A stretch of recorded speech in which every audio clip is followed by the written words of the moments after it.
All right, here we go. The mighty return of BG Knocc Out after more than a year. Welcome back. What's happening, Vlad? What's going on with you, man? Everything good, man. Everything good. We actually out in Texas right now. Yeah, man. I had to come see the family, you know? Check on my auntie and my cousins and stuff like that. Oh, yeah, man. I'd love to see it. I'd love to see it. Well, it's been over a year, like I said, and a lot of stuff has happened since then. But since you're actually in Texas right now, I think the first thing we should talk about is the whole Trae the Truth Zero situation. Okay. You know, I know both these guys. I've interviewed them both.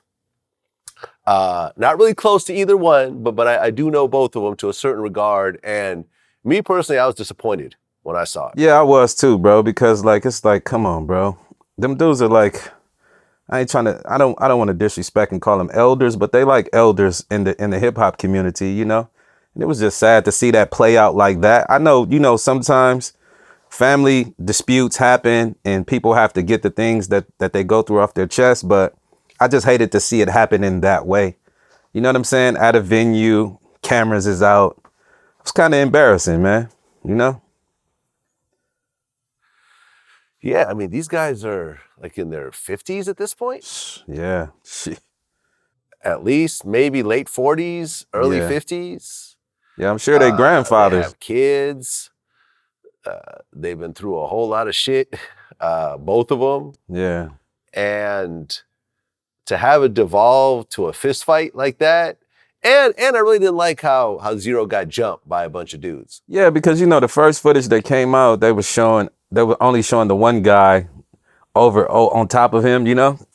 And then the footage I seen come out like 2 days ago, you seen the whole brawl. And I was just like, oh, because me and my cousin that's sitting here, we was discussing it too. And I was like, I don't think they jumped him because they homies, you know, they like brothers. And then it did come out that they actually did all, you know, seemed like they all rushed him. So that was a little disrespectful. You're right. Yeah, no, you're right. When the first one came out, I think it was Trae's brother. Okay. That was kind of hitting Zero, and Zero was covering himself up. Yeah. Right. And you don't really know what happened. And then when you look at, you know, after a couple of days, some new footage came out, and it looked like it was about 4 dudes. Yeah. On him. And Trae himself was involved. He was like, you know, taking swings at him, it looked like. And I was like, man. And the thing is, like, I don't know Zero all that well. I did an interview with him. Yeah. And went through his whole story. Real solid dude, you know, great catalog, a lot of affiliations with legendary people like Pimp C and everyone else like that. Right. Trae, I know a little bit better. And I feel like although Trae does have a past, he spent all these years building himself up as like a social activist. Yeah. Successfully. Sure. Yeah. You know, and I feel like it was really honest in terms of what he was doing. He wasn't doing it just to get some promo or get some likes. I believe it's still honest and sincere, bro. Like I said, I think just, you know, unfortunately, sometimes you can't always control when things get heated. You can't always control the narrative sometimes, you know? So I don't think like Trae is still active in that type of way. You know what I mean?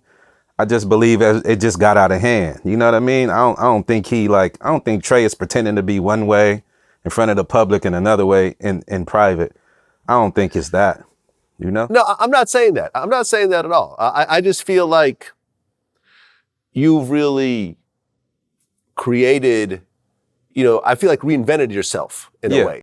You know what I'm saying? Because he was a street guy and so forth like that, right? Yeah, that was sure. sort of what he was known for originally in terms of his music and everything else like that. But over the last 5 to 10 years, I feel like he's reinvented himself as someone that really cares about the community whenever there's like a flood or a hurricane or some sort of disaster in Texas. He's the first one with boots on the ground. Absolutely. You know, he's there with supplies. He'll get Beyonce to join in, and I think he even visited the White House and so forth. Yeah. And what I'm saying, I'm not saying it's not sincere because I think it is. I'm just saying is that you built yourself up really for this really dope image. Right. You know what I'm saying? I feel like when stuff like this happens, it kind of takes you back a couple steps. It does. It's not a good look for sure. You know what I mean? Right. And just not a good look. Yeah, he just got to be more mindful about things like that. And it's like, you know, he's been doing this activism for quite a while, and he hasn't had any things like that happen. So, you know, something is bound to happen here and there because people ain't perfect. you know, but I just believe like from here on out, he should just, you know, he might not want to go to certain things and be around, you know, places where things like that could happen. You know what I mean? Yeah, yeah. And I just hope that, you know, because I heard that they talked on the phone afterwards. Yeah. I just hope that this is the end of whatever that situation is, and it doesn't continue to escalate in other ways, and with other people, and you know, because both of them they have a lot to lose. Fan bases. Yep. There's people who really love and respect them and grew up with their music. Yeah. So I just hope that nothing stupid happens around this situation. Yeah, because they both have a lot to lose, man. And like you say, they have a lot of people depending on them, and a lot of people looking up to them. And they just, you know, he said because I seen his interview, well, not his interview, but I think he went live and spoke about it. And he said him and Zero the next day had like a 2-hour conversation. So I believe they trying to cool things off or whatever. You know what I mean? But it's just unfortunate that got to the public like that. You know what I mean? I just wish like if they had to do that, they should have went back to a mutual place, you know what I'm saying? Without all the eyes and cameras, and handled it that way, you know, but I'm sure next time it'll probably be different. Yeah, I hope so too, man. Shout out to Trae the Truth and to Zero, two dudes that I've had conversations with before, that I've interviewed, that I have a lot of respect for. And I hope that things can get worked out and there isn't a repeat of this type of situation, because it's not a good look for either person. It's not a good look for Houston. It's not a good look for hip hop. Yeah, for sure. Most definitely. Well, in other news, the YSL Rico case is still fully underway. Both Young Thug and Gunna are in jail without bond, along with 26 other people who also don't have bond. How familiar are you with the case? I only see what I see on the internet. You know what I mean? I just heard some of the charges, and like you said about the no bail. I've seen was it Kevin Lyles tried to go and be a witness on his behalf and things like that. I just think it's horrible, man. Like, I think that's a horrible position to be in, bro. Like, that shit right there is horrible, like in every sense of the word, you know, for you to be a multimillionaire and then you get put in that position like overnight, you know what I mean? I just think it's unfortunate, man. I think it's very unfortunate for him, for both of them, actually. What's interesting about this case is, well, there's a few things. Mm-hmm. Number one, I went through the whole 88-page indictment, and lyrics are all over this thing. Yeah. All over. So not only alleged threats, but also alleged gang affiliation. So, you know, the fact that these guys are claiming blood and everything else like that is all over the indictment. But also, like, there are songs where Young Thug kind of breaks down the various gangs that he was affiliated with and so forth. And all that is right there in the paperwork at this point. So what qualifies something for a RICO? Like, what crime qualifies as a RICO case? It's very loose. It's very loose, huh? It's very loose. And I mean, it goes down to, like, I remember I interviewed this one female that was affiliated with BMF, and when she was locked up, she was explaining how she was locked up with girls who had like drug dealer boyfriends, and they were able to prove that his drug money was paying the rent, even though she had a job and she was not involved in anything that he was doing. She was in jail for like 6 years because they proved, you know, using a RICO act, that she was part of this criminal enterprise. She was profiting from this criminal enterprise, not even technically involved in it. She wasn't pushing drugs. She wasn't moving packs. She wasn't laundering money. She was working a job and just had a D-boy boyfriend. And here she was in jail, in prison for years because he was paying the rent with drug money. Yeah, but then it's that kind of stuff. That's crazy, because when I think about John Gotti and all those people, they never did them that way. They never went and got their wives and spouses, you know, and children and put them in foster care, and, you know, like, so that's a stretch, but I guess, you know, I guess they apply it how they want. Yeah, I mean, for example, Gunna really didn't do anything. Like, we went really hard through the paperwork and through his case. He was just around the shit. like his only arrest, like he got arrested this one time, and the car behind him, they found some guns and I think possibly drugs in the car that was behind him. And he just got a fix-it ticket for his tint. And they sent him on his way. And then they used that arrest to somehow tie him into this whole Rico case and not even give him a bail. That's crazy. And so what, he got conspiracy or something? He's like he's like a conspirator, or like he got conspiracy maybe just from being. They're saying that he's a gang leader, and they're not even from the same gang. I don't even think he's gang affiliated like that. But I think, it's one of those things where it's like one little hand gesture or one little phrase, calling yourself slime or whatever else. Like, okay, here you go. Boom. You're part of it. Slime is more of a blood thing. Gunna. Well, that's what I'm saying. Gunna is more from the blue side. Oh, you is understand? he? Yeah. Oh, see, I didn't even know that. Exactly. Yeah, I mean, I'm not saying that he was saying slime. I'm just saying that phrases like that is what gets everyone involved and, pulled into a situation like this. Yeah. And it's bad because you got 28 people. And I remember in my interview with Boosie, he said, you can't shake a bag with 28 eggs and expect none of them to crack. That's true. That was a hell of an analogy. That's absolutely true. Especially, like if hard timers, like, what's one of the guys you interviewed, John Gotti's underboss? Sammy the Bull. Sammy the Bull. If somebody like him, a hardcore dude like him, a crack, yeah, one of them is definitely gonna. You know what I mean? It's just almost impossible that every 28 people gonna keep it solid, Well, there's already, from what I understand, like a serious cooperator to the point where I think his name got leaked out and they had to put him in witness protection and everything else like that. There's going to be dudes. I mean, listen, at the end of the day, you could claim what you're going to claim and you can get on social media and say what you're going to say. Someone's facing 20, 30, 40 years and they're still relatively young. It's a tough position to be in, but like, Yeah. And the thing about it, Vlad, is like you're supposed to know what you signed up for. You know what I'm saying? And you can't go crying wolf when the heat come down. You know what I'm saying? And that's the thing about pretending, man. Like one thing you can't tell is when you see people all together and they're in their element and they're having fun and they're doing their thing, you can't tell who is who. You know what I mean? It's just very hard to tell. And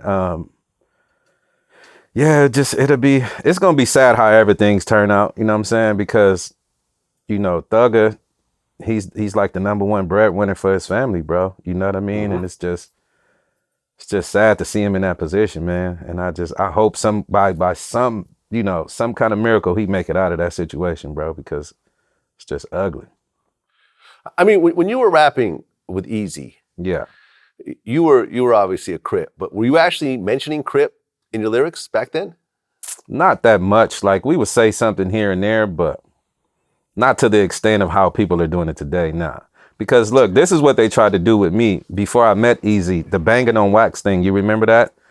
Right. The Crips and Bloods. Well, I was approached from them people at first to do that before I met Easy. And when I got to their office, they were somewhere on Sunset or something like that. And I had my demo. So I came to their office with a demo and we planned a demo and stuff like that.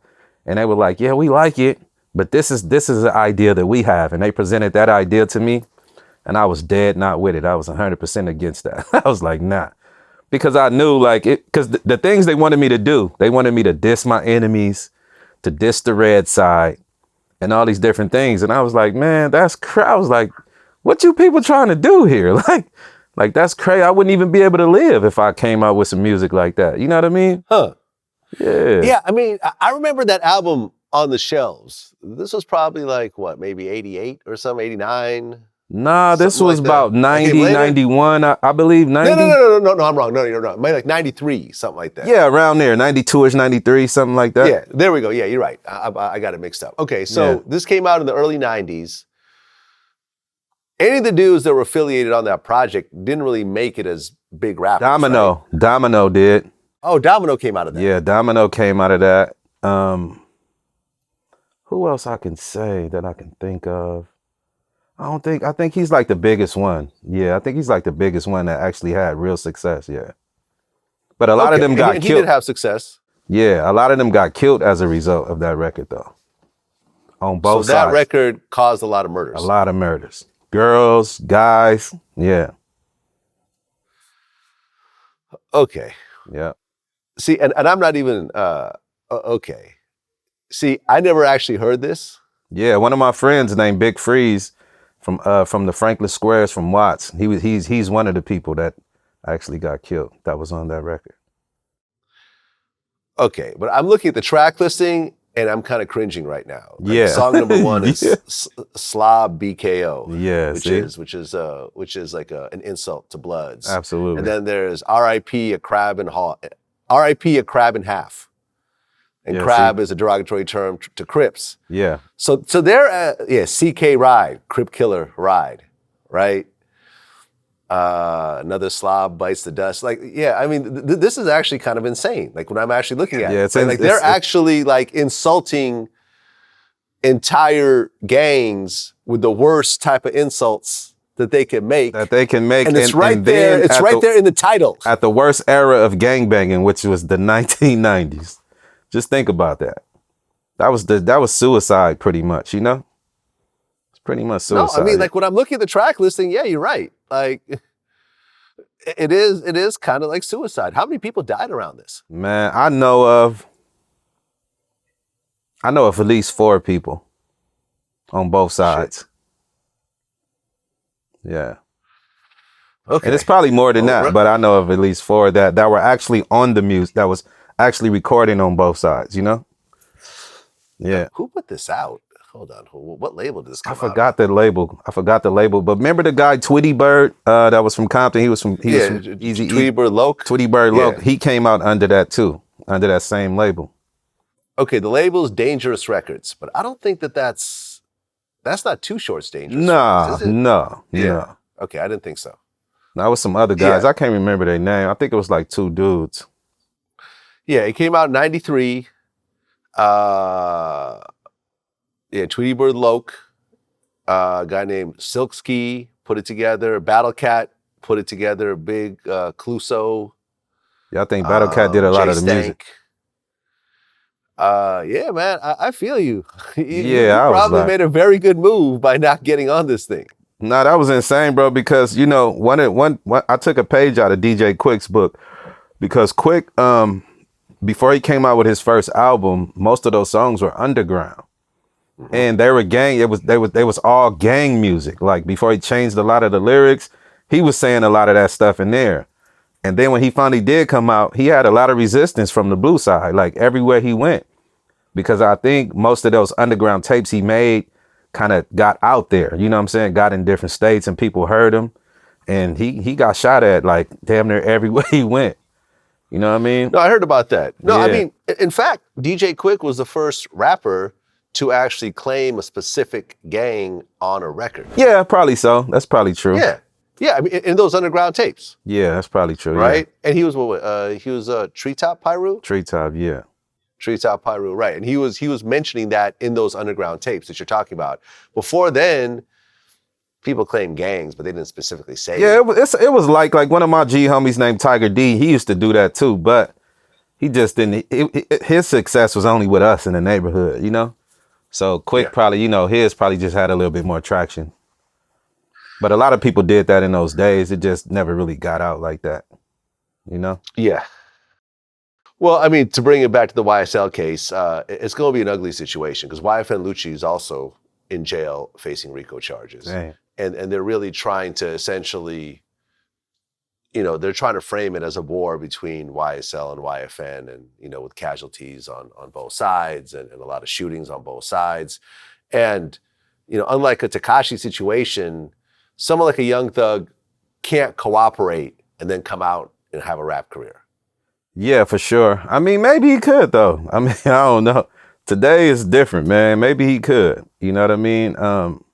I just, you know what I really hope for? I really hope, like, other rappers that are coming out or other rappers that are currently out and on top, that they take a look and see what's going on and, like, change up their thing. You know what I mean? Because if they can, it seems like if they get away with doing this with them, then that shit probably is just going to go.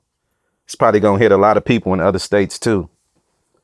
You know what I mean? Yeah. Because it's going to set a precedent, you know, because it's federal. It's not statewide. It's a federal law. So. Well, no, I mean, actually, the Rico, it's a state Rico. Oh, it's a state Rico. I didn't know. Yeah, it's a Georgia state Rico. Oh, wow.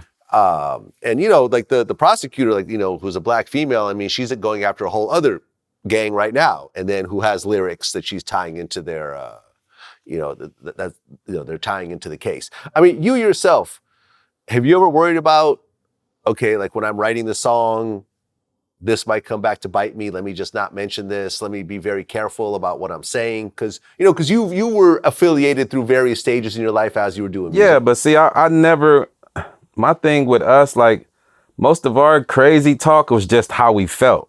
It wasn't actually things that we did. You understand what I'm saying? Like most rappers talked about, it was some things like, which is like where we come from, what we about, but actually doing things, that's not what we would speak about. So most of those things were fantasy. You understand what I'm saying? Like it's more about what we feel like we would do in situations as opposed to what we actually really did. You know? Well, yeah. I mean, one of the things in the paperwork in the YSL case was, you know, YFN Lucci's mother got shot at one point, and then a lyric came out later where Young Thug had a lyric that said, I shot at his mama, now he don't mention me. And that's in the case. Yeah, that's just now he could say that that's just black art. It has nothing to do with nothing. It's a pure coincidence. Even if it is just black art, it's just a dumb thing to say, especially if you knew that was the situation that really happened. So yeah, that wasn't intelligent on his part, you know? Unless he did it before, unless he did it prior to, I don't know Nope, it came out afterwards. Oh yeah, well see, it came out afterwards. And there's a lot of social media posts where Young Thug was like, why offend Lucci, I would have been killed you if I didn't like how you treated your mother and shit like that. Like, there's a lot of concrete things in there that you could say might not be related or whatever else, but you're gonna bring this up to a middle-aged jury who are not fans of music.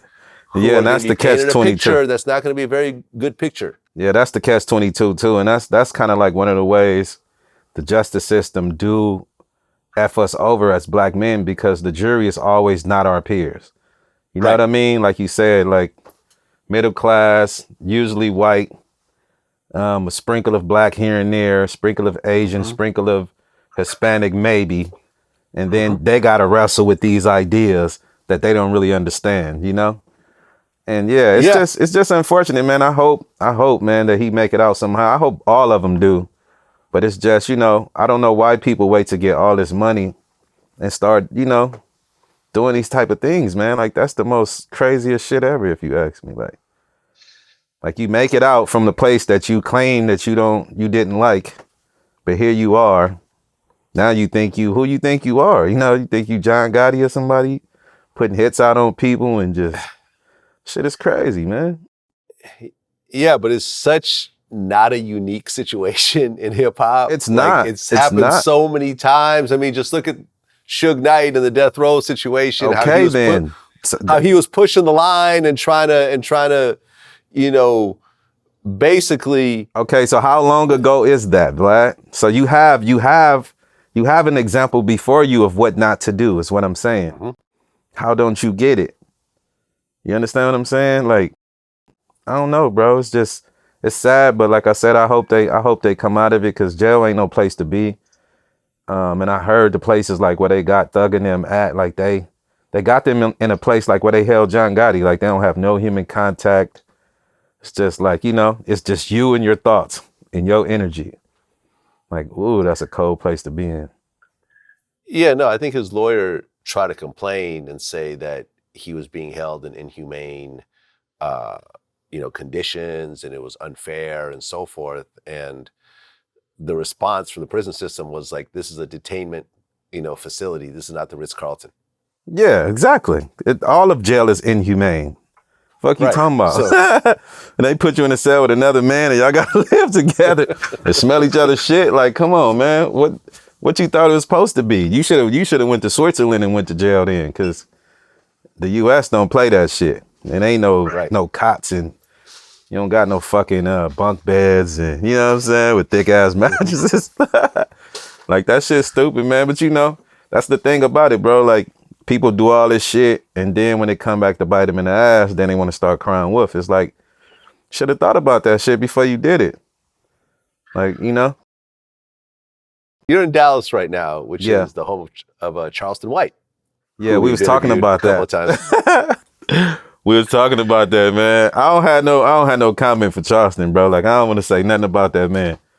You know what I mean? Like, I just don't, bro, because he don't have no, what you call it, he don't got no filter, but then he don't have no, it's a word I'm looking for. Like, he don't have no discipline with how far he'll go with certain things. So I don't care to talk about dude, you know? Okay. Fair enough. Yeah, because I'm too old to be in an internet match with this guy, man. You know what I'm saying? Like, I don't got time for that. I don't. Yeah, because he'll call the cops on you when things start to get heated.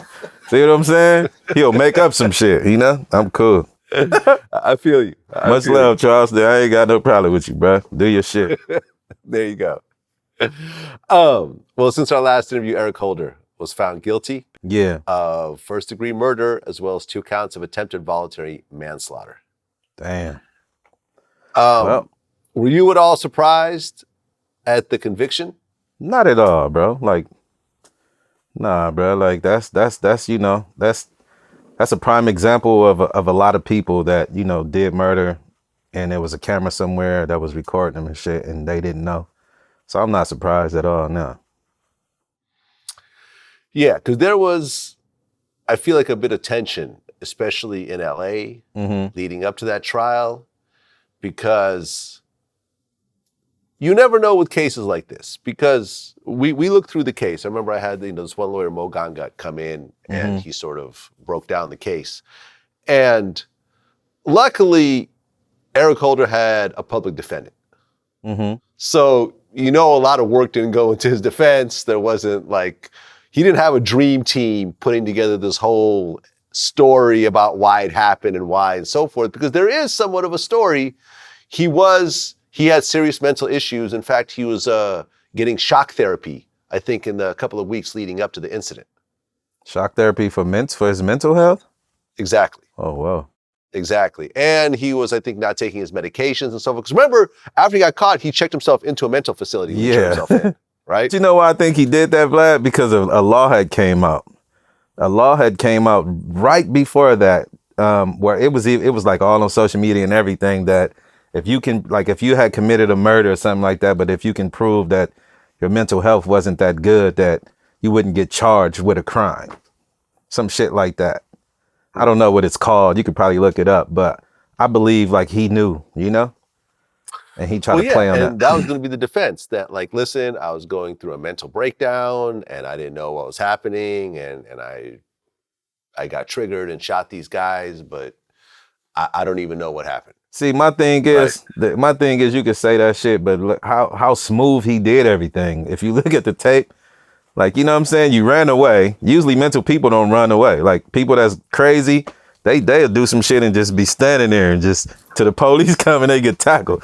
You ran away, you threw the gun in the car. Like, you did all type of smart, intelligent ass shit, except look for the cameras. You know what I'm saying? Right. So now you want to say you was crazy. Like, come on, bro. You know, he deserved what he got, man. I believe he should have, you know. I'm gonna leave it alone, man. You know, and you know the thing about that too, Vlad, like when we first spoke about it, I was speaking out of emotion. You know what I mean? Because Nipsey was my homeboy. Like, that was a dude that I had a lot of love for. I had real conversations with that guy. You know, like things that he told me that I always think about.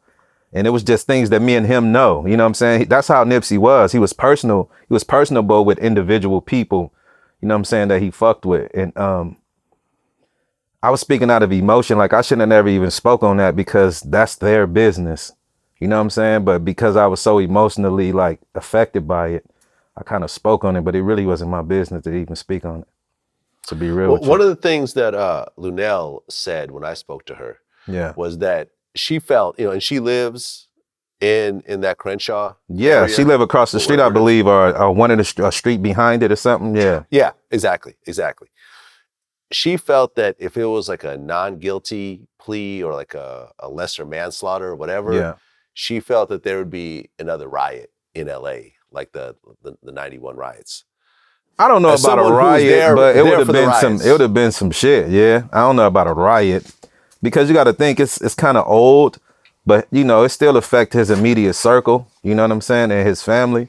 So I believe it would have been something behind it. But a riot is kind of, to me, a little far fetched. I believe it could have happened though. Who knows? I don't know. Yeah. Yeah. Well, we brought in Cowboy, who was Nipsey's close friend, who was standing next to him when Eric Holder approached them initially. Okay. Right. So let me kind of tell you the story of what happened. So Cowboy was standing next to Nipsey, and Cowboy is a Rolling 60s Crip. He's actually the one that brought Nipsey into the set. And they, you know, they've been really close ever since. Eric Holder walked up to him, they had a conversation, and the way Cowboy retells it is Nipsey was like, hey man, well, when they walked up, he goes, oh, is that Shitty Cuz? And he's like, yeah. He's like, oh, let's see how this is gonna turn out. Mm-hmm. And when he walked up, he goes, hey man, I'd heard, you know, people are saying there might be some paperwork out on you. I would get it checked out if I were you. He goes, oh no, man, dudes is hating on me, whatever. But they had a good conversation, they shook hands, and they parted ways. Cowboy went into the shop, and then Eric Holder came back and killed Nipsey. Mm-hmm. And then Cowboy ran out, and you know he was the first one to hold Nipsey, you know, as he was bleeding and dying. Cowboy ends up taking the stand in Nipsey's trial, and you know he then did an interview with me afterwards where he spoke about it, and he was just talking about how angry people were at him for taking the stand. Yeah, because now, he didn't say that, oh, I saw Eric Holder shoot him, whatever. He never saw any of that. He just came in and said this was the conversation that led up to it. And it was not an angry situation. It was not like he didn't get triggered or whatever. They shook hands, everything was cool. And he felt he needed to get that message out in that trial so his friend could actually be represented properly. But a lot of people were upset with him because they're like, oh, you a Crip, you shouldn't be taking the stand. What is your take on it? That's how it goes, Vlad. I mean, there's nothing I could say. He wasn't supposed to take the stand, period. Like the way gangbanging is, and it don't even make sense. Don't think I'm trying to rationalize it to you like what he did, you know what I'm saying? Was not a good thing. What I'm trying to say is that according to gangbanging, right or wrong, you're not supposed to give your side of the story because that's what's gonna happen. What happened with him. You know what I mean? Because everybody ain't intelligent enough to see. Everybody ain't even intelligent enough to put themselves in a situation. And you know what I'm saying? If it affected them in a certain type of way, like if there was a person like, say, I let you use my car. You said you going to your girlfriend's house. You went and committed a murder in the car. You came back, you didn't tell me. Now I'm driving in the car. It might have shell casings, whatever. I get picked up because somebody saw you do it, got the license plate, and now I'm driving the car. Now I'm in jail for something you did and I really don't have a clue about it. According to gangbanging, I can't even say I didn't do it type shit. Like I can say I didn't do it, but I can't say there was another person driving my car. Like that shit that's some crazy shit, right? That's fucking horrible. Like that's a crazy thing that you sign up for when you decide to gangbang. You can't even really plead your case totally. You understand what I'm saying? So it's like, according to those rules, yeah, he wasn't supposed to say anything. You know what I mean? Well, yeah, I mean, Rimpao, another one of Nipsey's friends. That's my boy. That's my boy. You know yeah. who that is, right? Yeah.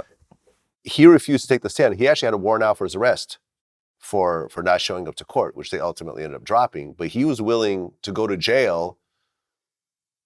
That's what he's supposed to do. Not to testify.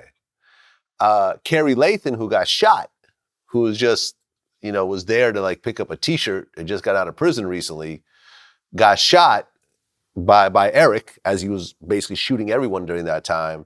He was forced to take the stand, and on the stand, he said he don't know nothing. That's it. They pointed the video, he goes, is that you in the video? He goes, I don't know. He goes, I don't know. I'm not sure. I don't remember. If you have to get up there, that's exactly what you're supposed to do. There's nothing you can do about it. You know what I'm saying? It's just, Vlad, like I said, man, it's a lot of ridiculous and incredible things that comes with gangbanging that you have to abide by, and that shit is just crazy, man. And that's why I tell people, like, I never wanted to have a little homie under my name Because once I saw how ridiculous that shit was, I didn't want to drag nobody else into that. You know what I'm saying? To put themselves in these suicidal situations where you can't even fully be a human being, you know? So I was just like, I'm totally against that shit. Like, but you know, once you're affiliated, that's what it is. You know what I mean? Okay. So let's just say that right now, 2022, a crime occurs right here in the studio, which you're not involved with at all. Someone comes in and starts to shoot up the studio. You have no idea what's happening. And the cops come in and say, what did you see? You didn't see nothing. I didn't see nothing. I'm Ray Charles. I'm Stevie Wonder and all that shit. Yeah, I ain't see shit. Even if someone who got killed or seriously hurt in that room was Vlad, it could be my mother, Vlad. I can't say shit. It can be somebody I love more than anything on this earth. I can't say anything. You can't cooperate in any capacity. Oh. And here's what happens, right? So then let's just say because of your lack of cooperation, that person ends up walking free. So then that's when you got to handle your business. You then feel that you have to somehow make it right yourself, right? And that's how it go. I mean, it's just there's that cycle. It's an endless road of destruction. Risk. Yeah, right. Because in the eyes of the law, it doesn't matter if you're getting revenge for your mother. You're still committing a murder, right? That's just what it is, man. That's just, you know, it's the most ridiculous backward shit ever. You know what I'm saying? It's the most dumbest shit ever, but that's what it is. It's super stupid. It's super stupid. It don't make no lick of sense, you know, but this is what people sign up for. You know what I mean? And, you know, that's why, man, I moved away. That's why I got away from that shit, because I can't keep putting myself in those situations, bro. Like, knowing that I'm going to suffer from it the most, you know? Like, it don't serve me well, so I'm good. Well, yeah, I mean, this almost reminds me of the situation in Jacksonville, Florida, where there's this rapper named K-So who's being charged with a murder, and his father is being charged with accessory to murder after the fact. Okay. And his father is now having to testify against his own son, because the son is not saying anything. So, right? So the father is testifying against him. Yeah. Whoa. Because now the father is facing like 30 years himself, because the father got a bunch of priors and everything else like that. So the father is facing 30 years over a murder that they're saying his son allegedly did, and he somehow helped him after the fact. Damn. Right? That's what they're trying to say. And since K-So isn't basically stepping up and saying, no, my dad got nothing to do with this, it's just me.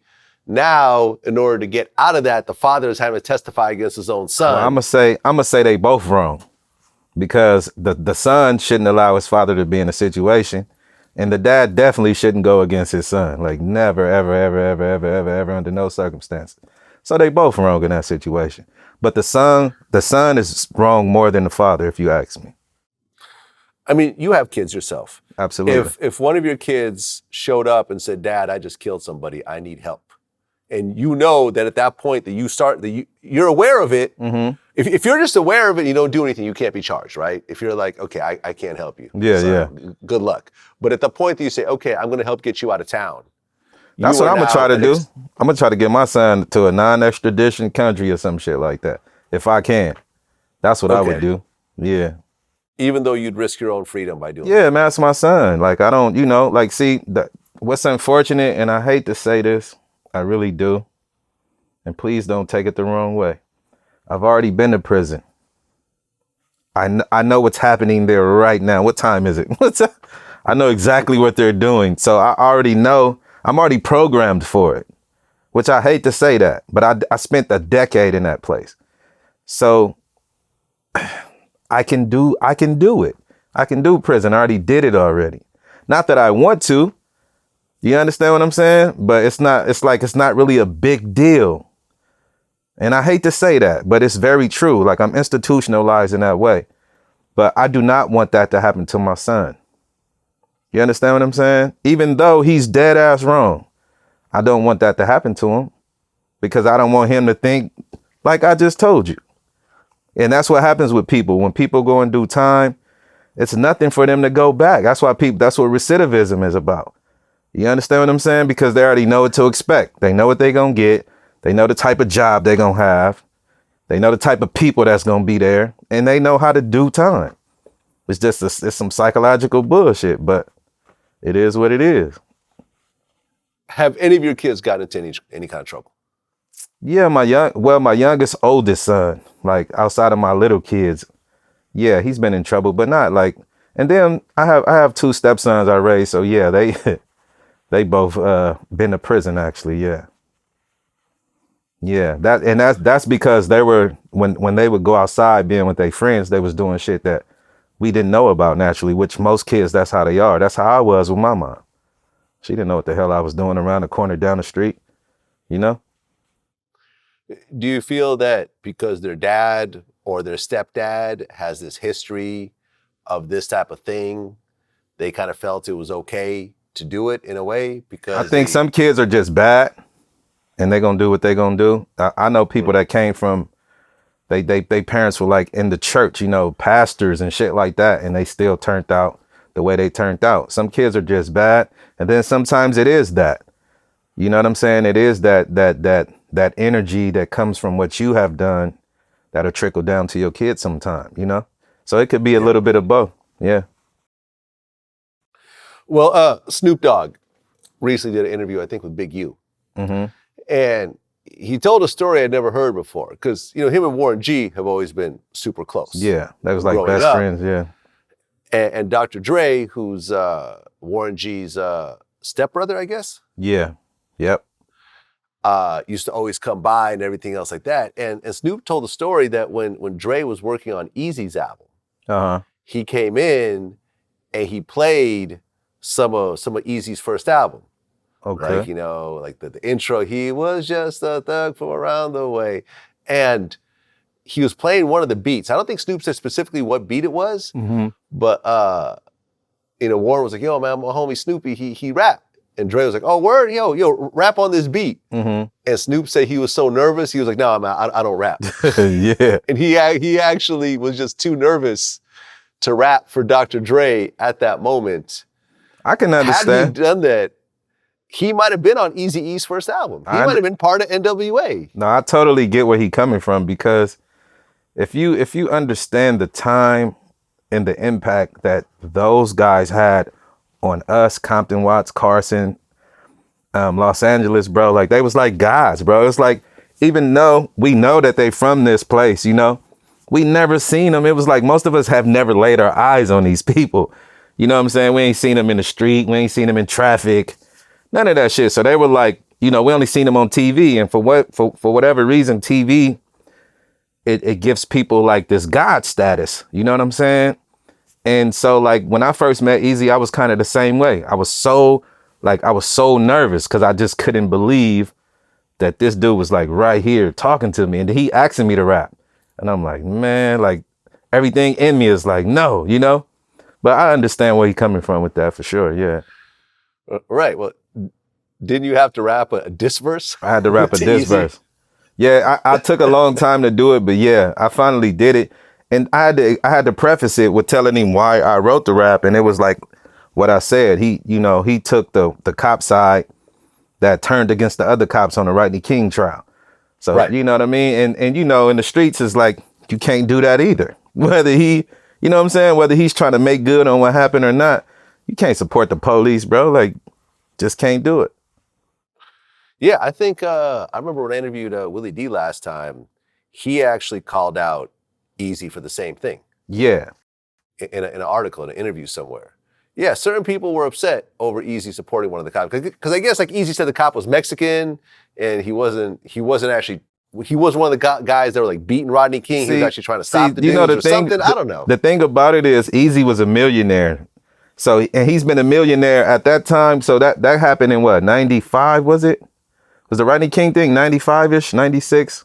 I think it was 90, 92. So Eazy been a millionaire since 89, like 88, 89, right? Right. So he's been living in the millionaire world for that long. And, you know, that's kind of where he was with it. And, you know, we looking at him as a street guy because of his music, but he's been out of that mentality. He's been so far removed from that he was doing some shit for publicity. You know what I mean? He just wanted to be talked about. That's all he was doing. Like, You know, and we looking at it because we broke still. We still close to the hood, and we judged them based on that. You know? What did you think of The Game and Kanye sampling Easy? I thought it was dope. That song is hard as hell, man. That shit dope as hell. Like the whole concept of it. Yeah. They did their shit with that one. Anytime somebody like big up Easy, I'ma always appreciate it.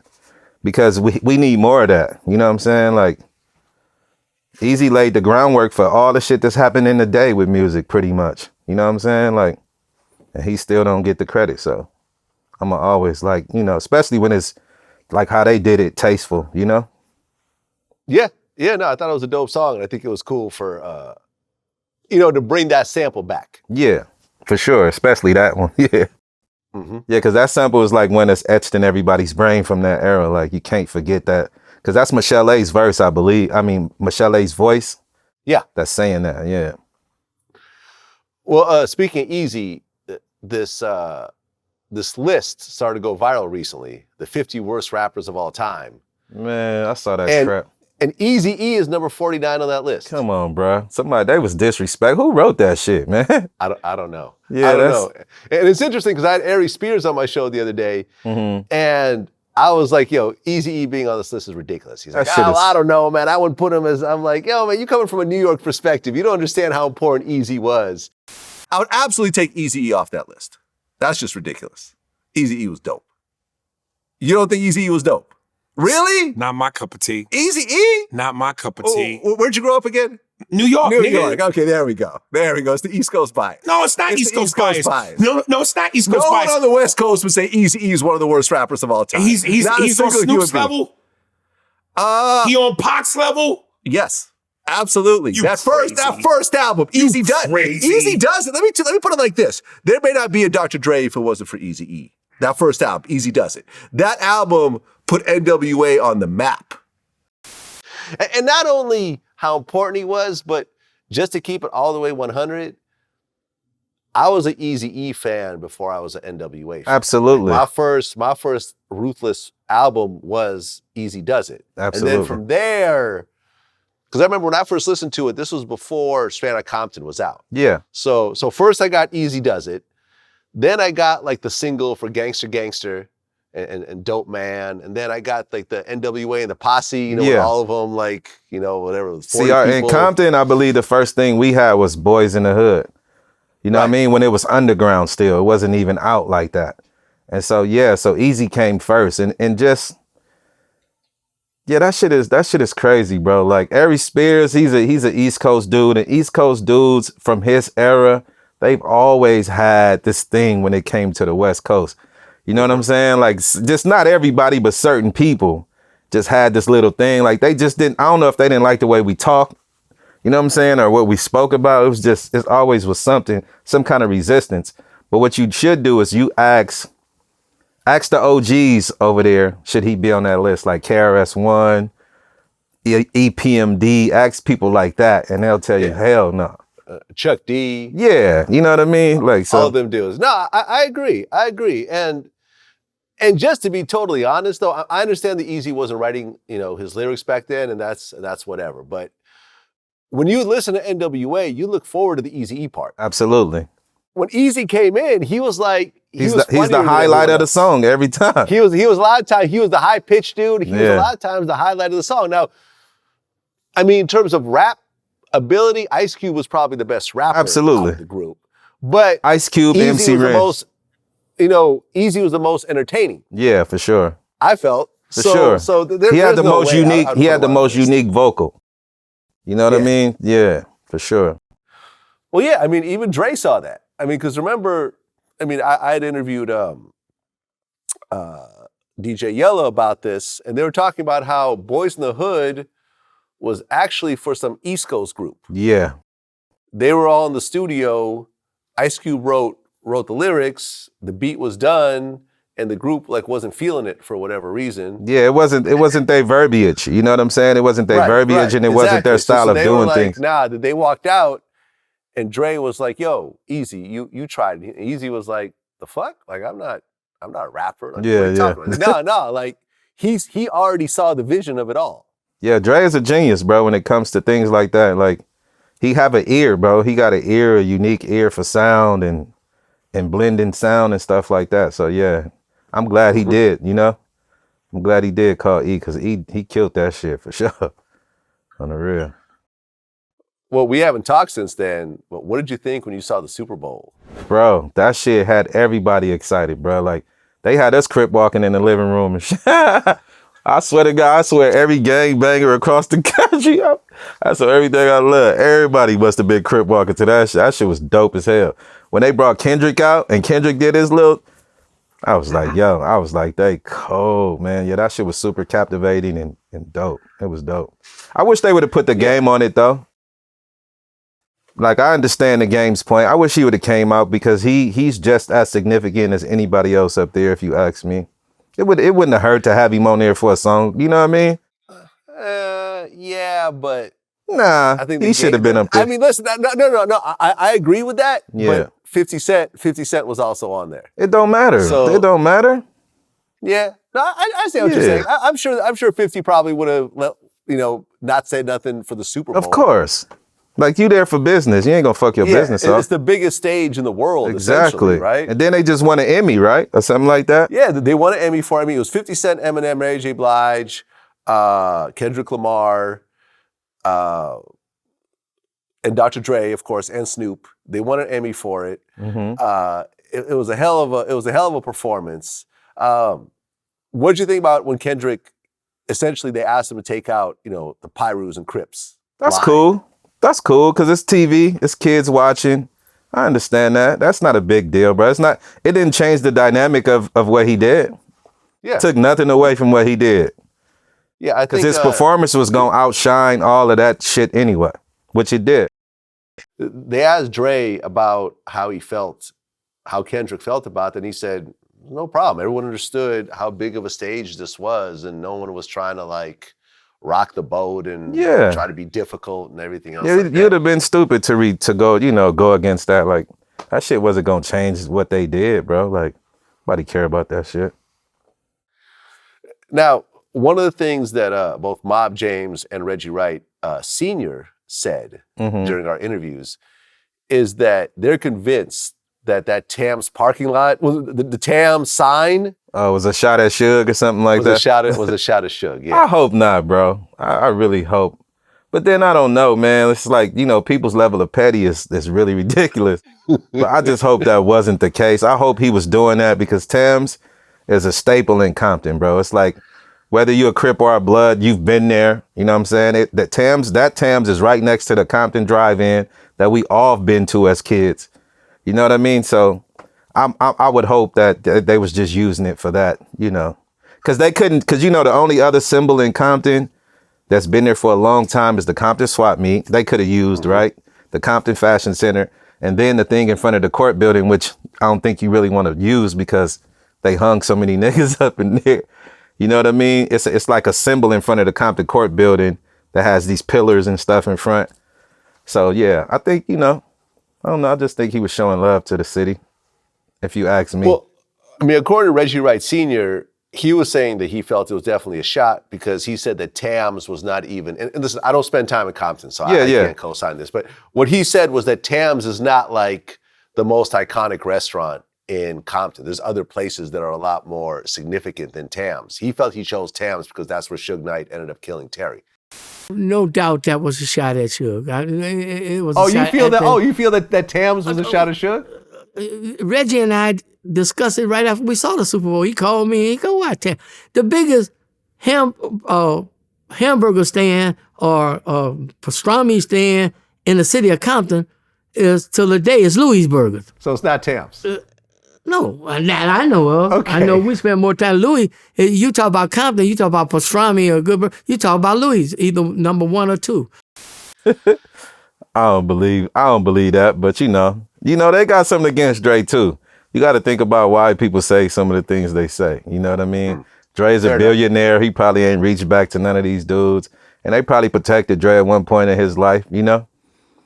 So I don't know. I really don't know, to be honest. Snoop bought Death Row since our last interview. Yeah, that's dope. I think that's the dopest shit ever. that's kind of like what I wish for Lil Easy. Not that he can probably buy it, but like I wish somehow it would have trickled down, you know what I'm saying, to the people who originally made it, you know what I'm saying?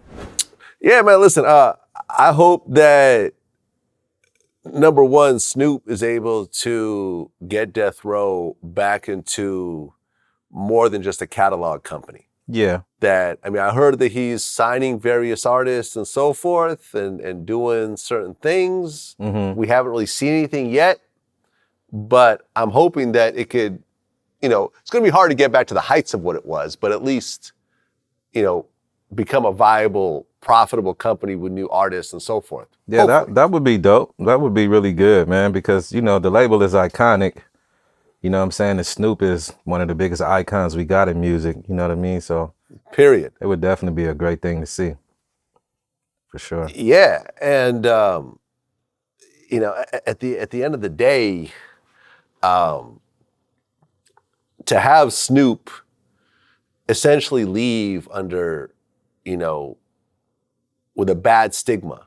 Yeah. You know, it's not like he left Death Row in a good space. Yeah. You know, by the time he left, Dre had left, and I'm not sure, maybe Daz had left by that time, and a lot of the artists, you know, Tupac had died, and, you know, Dre went over, you know, to Aftermath and created his own label, and, you know, Snoop ended up going to No Limit. And then remember him and Suge were like dissing each other and mean mugging each other and so forth. And there was a lot of like bullshit. To come back and own the whole label. That's a dope thing, man. I mean, he essentially built the label, man. So like to me, it's like, you know, it seemed like the right thing if you ask me. And then you got Harry-O involved who put up the money initially. Oh, he's involved in Death Row too now? From what I've seen, yeah. When I seen both of them talking about it, yeah. So I guess he got some type of involvement too. And I just think it's dope. Like, it's a crazy thing that Suge's in jail and then, you know, Snoop, you know, a guy who, you know, who they say got really mistreated and not really got paid. I heard he got none of his publishing and stuff like that from the label and shit like that. And then Harry-O, he put up like $1 million and something, never got recompensed for that. Mm-hmm. So I think it's dope that they got it. Shit. Well, speaking of Suge, Terry Carter's family had an $81 million civil suit against him, which ended up ending in a mistrial. Okay. So ultimately, the jury could not come to a conclusion that Suge was guilty and was liable for a bunch of money, essentially. Okay. So it ended up being a mistrial. I guess the family could go and do a whole new trial again if they want to, but I haven't really heard anything about it and so forth. Not that I don't think Suge has anywhere near $81 million to cough up, even if he did lose. But during the trial, certain things came out about the incident and so forth. But ultimately, the jury wasn't convinced to the point of actually finding him guilty in the civil case. Damn. That's crazy. I never even knew that even happened. That's crazy. Yeah, that happened. And also what's crazy, though, is how Suge's lawyers during his criminal trial both got indicted. For what? Okay, so let me tell you the whole story. So Suge had two lawyers. Yeah. Fletcher and Culpepper.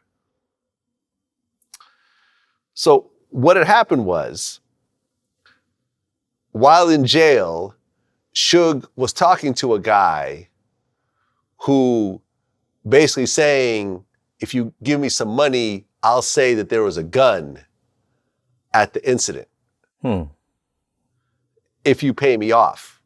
So they created him, Suge, and the lawyers all got together and basically were prepared to pay this guy up to $50,000 to make false statements for the trial. The guy they were talking to was actually a sheriff himself that was pretending to be a prisoner and went along with this whole thing and recorded all these situations. And turned it in. And then the lawyers themselves end up getting charged. Wow. Fletcher ended up taking a plea deal for one count of conspiracy to obstruct justice and one count of perjury. He's going to be on probation for 5 years and lost his law license. Whoa, Yeah, that wasn't The worth. other lawyer is still, I believe the charges are still pending. Damn. You know, and I mean, it's crazy when you look through it. So according to actual recordings, the lawyer Fletcher actually said, if this cat's ready to come forward and say, look, man, we had guns, I don't care why he says it. You know, and if somewhere down the road they say, oh, they gave us 50 racks, okay, we'll prove that shit. Yeah, that's crazy. I mean, shit. I give kudos to them though, because at least they went above and beyond. You know what I mean, to try to get their client out. Because a lot of lawyers wouldn't do that shit. You know what I mean? They wouldn't even take them kind of chances. So you know. Well, the chances that they took ended up getting them both arrested, and now they don't have law licenses anymore. Yeah, I mean, you know, I'm sure they knew what came with that too. They lawyers. Don't nobody know more than they do. You know. So you know, kudos to them though. They did try shit. Because the way, you know, the way it seemed like a lot of talk was like they was kind of throwing him under the bus. That's some of the shit that I was hearing through the grapevine. You know what I'm saying? Or at least he was feeling like that from what people said. Like they wasn't really trying to get him out. But from the looks of it, they tried all type of shit, huh? Well, remember, he went through like 5-6 different lawyers.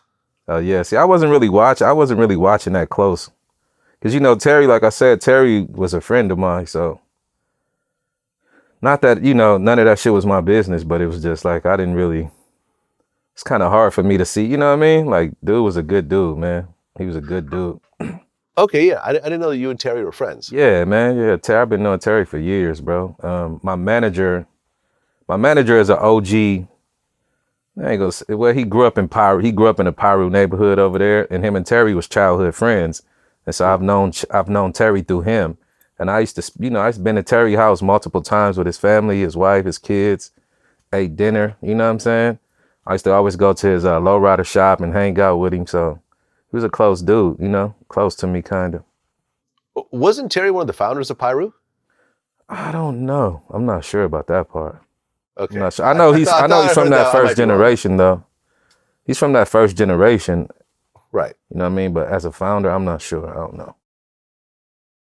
So when you found out about your friend getting killed, and I mean, from everything I've seen and followed, it seemed like it was an accident. It didn't seem like Suge was trying to kill Terry.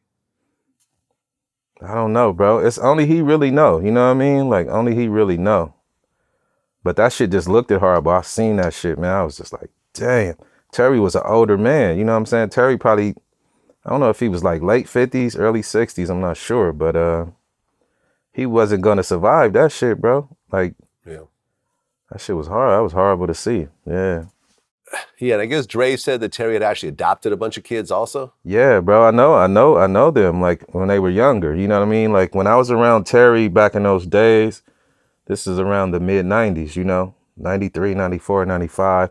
Remember when him and Cube had the heavyweight label? They put out Short Chop and all. Remember when they put out Short Chop? Oh, this is around the We Be Clubbing era. I know about Short Chop and everything. I didn't know that was Terry's thing. Yeah, Terry was affiliated with that. Yeah. Aha. Yep. Aha. Yeah. Yeah, man, it's sad. It was a fucked up, sad situation, and Suge just shouldn't have been there. But Suge has a habit of popping up and pushing the line on people. Yeah, it's like, you know, and, that ego thing, you know? It's that ego thing. It's like, y'all in Compton, y'all in my area, I'm Suge Knight. You know what I mean? It's all of that type of shit. Like, I understand, but sometimes you gotta choose your battles too, man, you know? Yeah, no, listen, I remember when, you know, I interviewed Akon and he said how Suge tried to pull that shit with him. And then, you know, his road manager ended up beating up Suge. Yeah.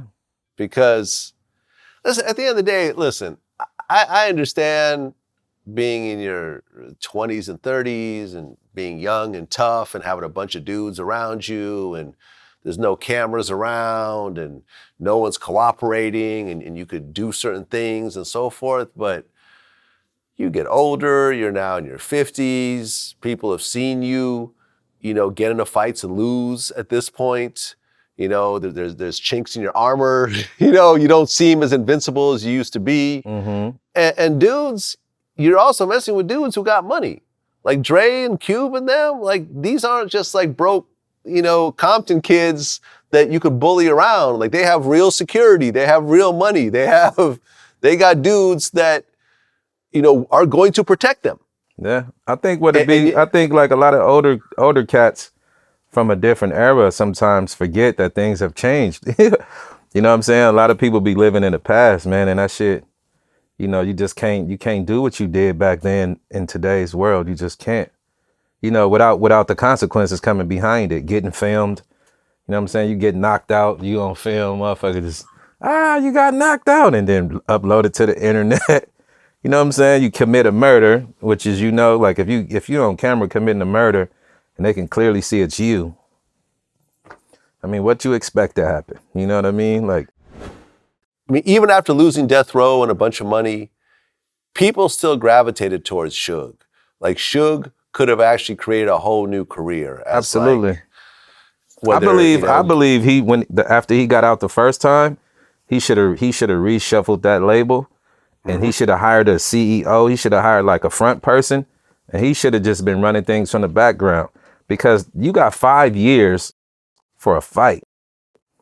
That means your name is no good with the justice system. You know what I mean? It's like they wanted to do something to you, bro, because that shit never happens.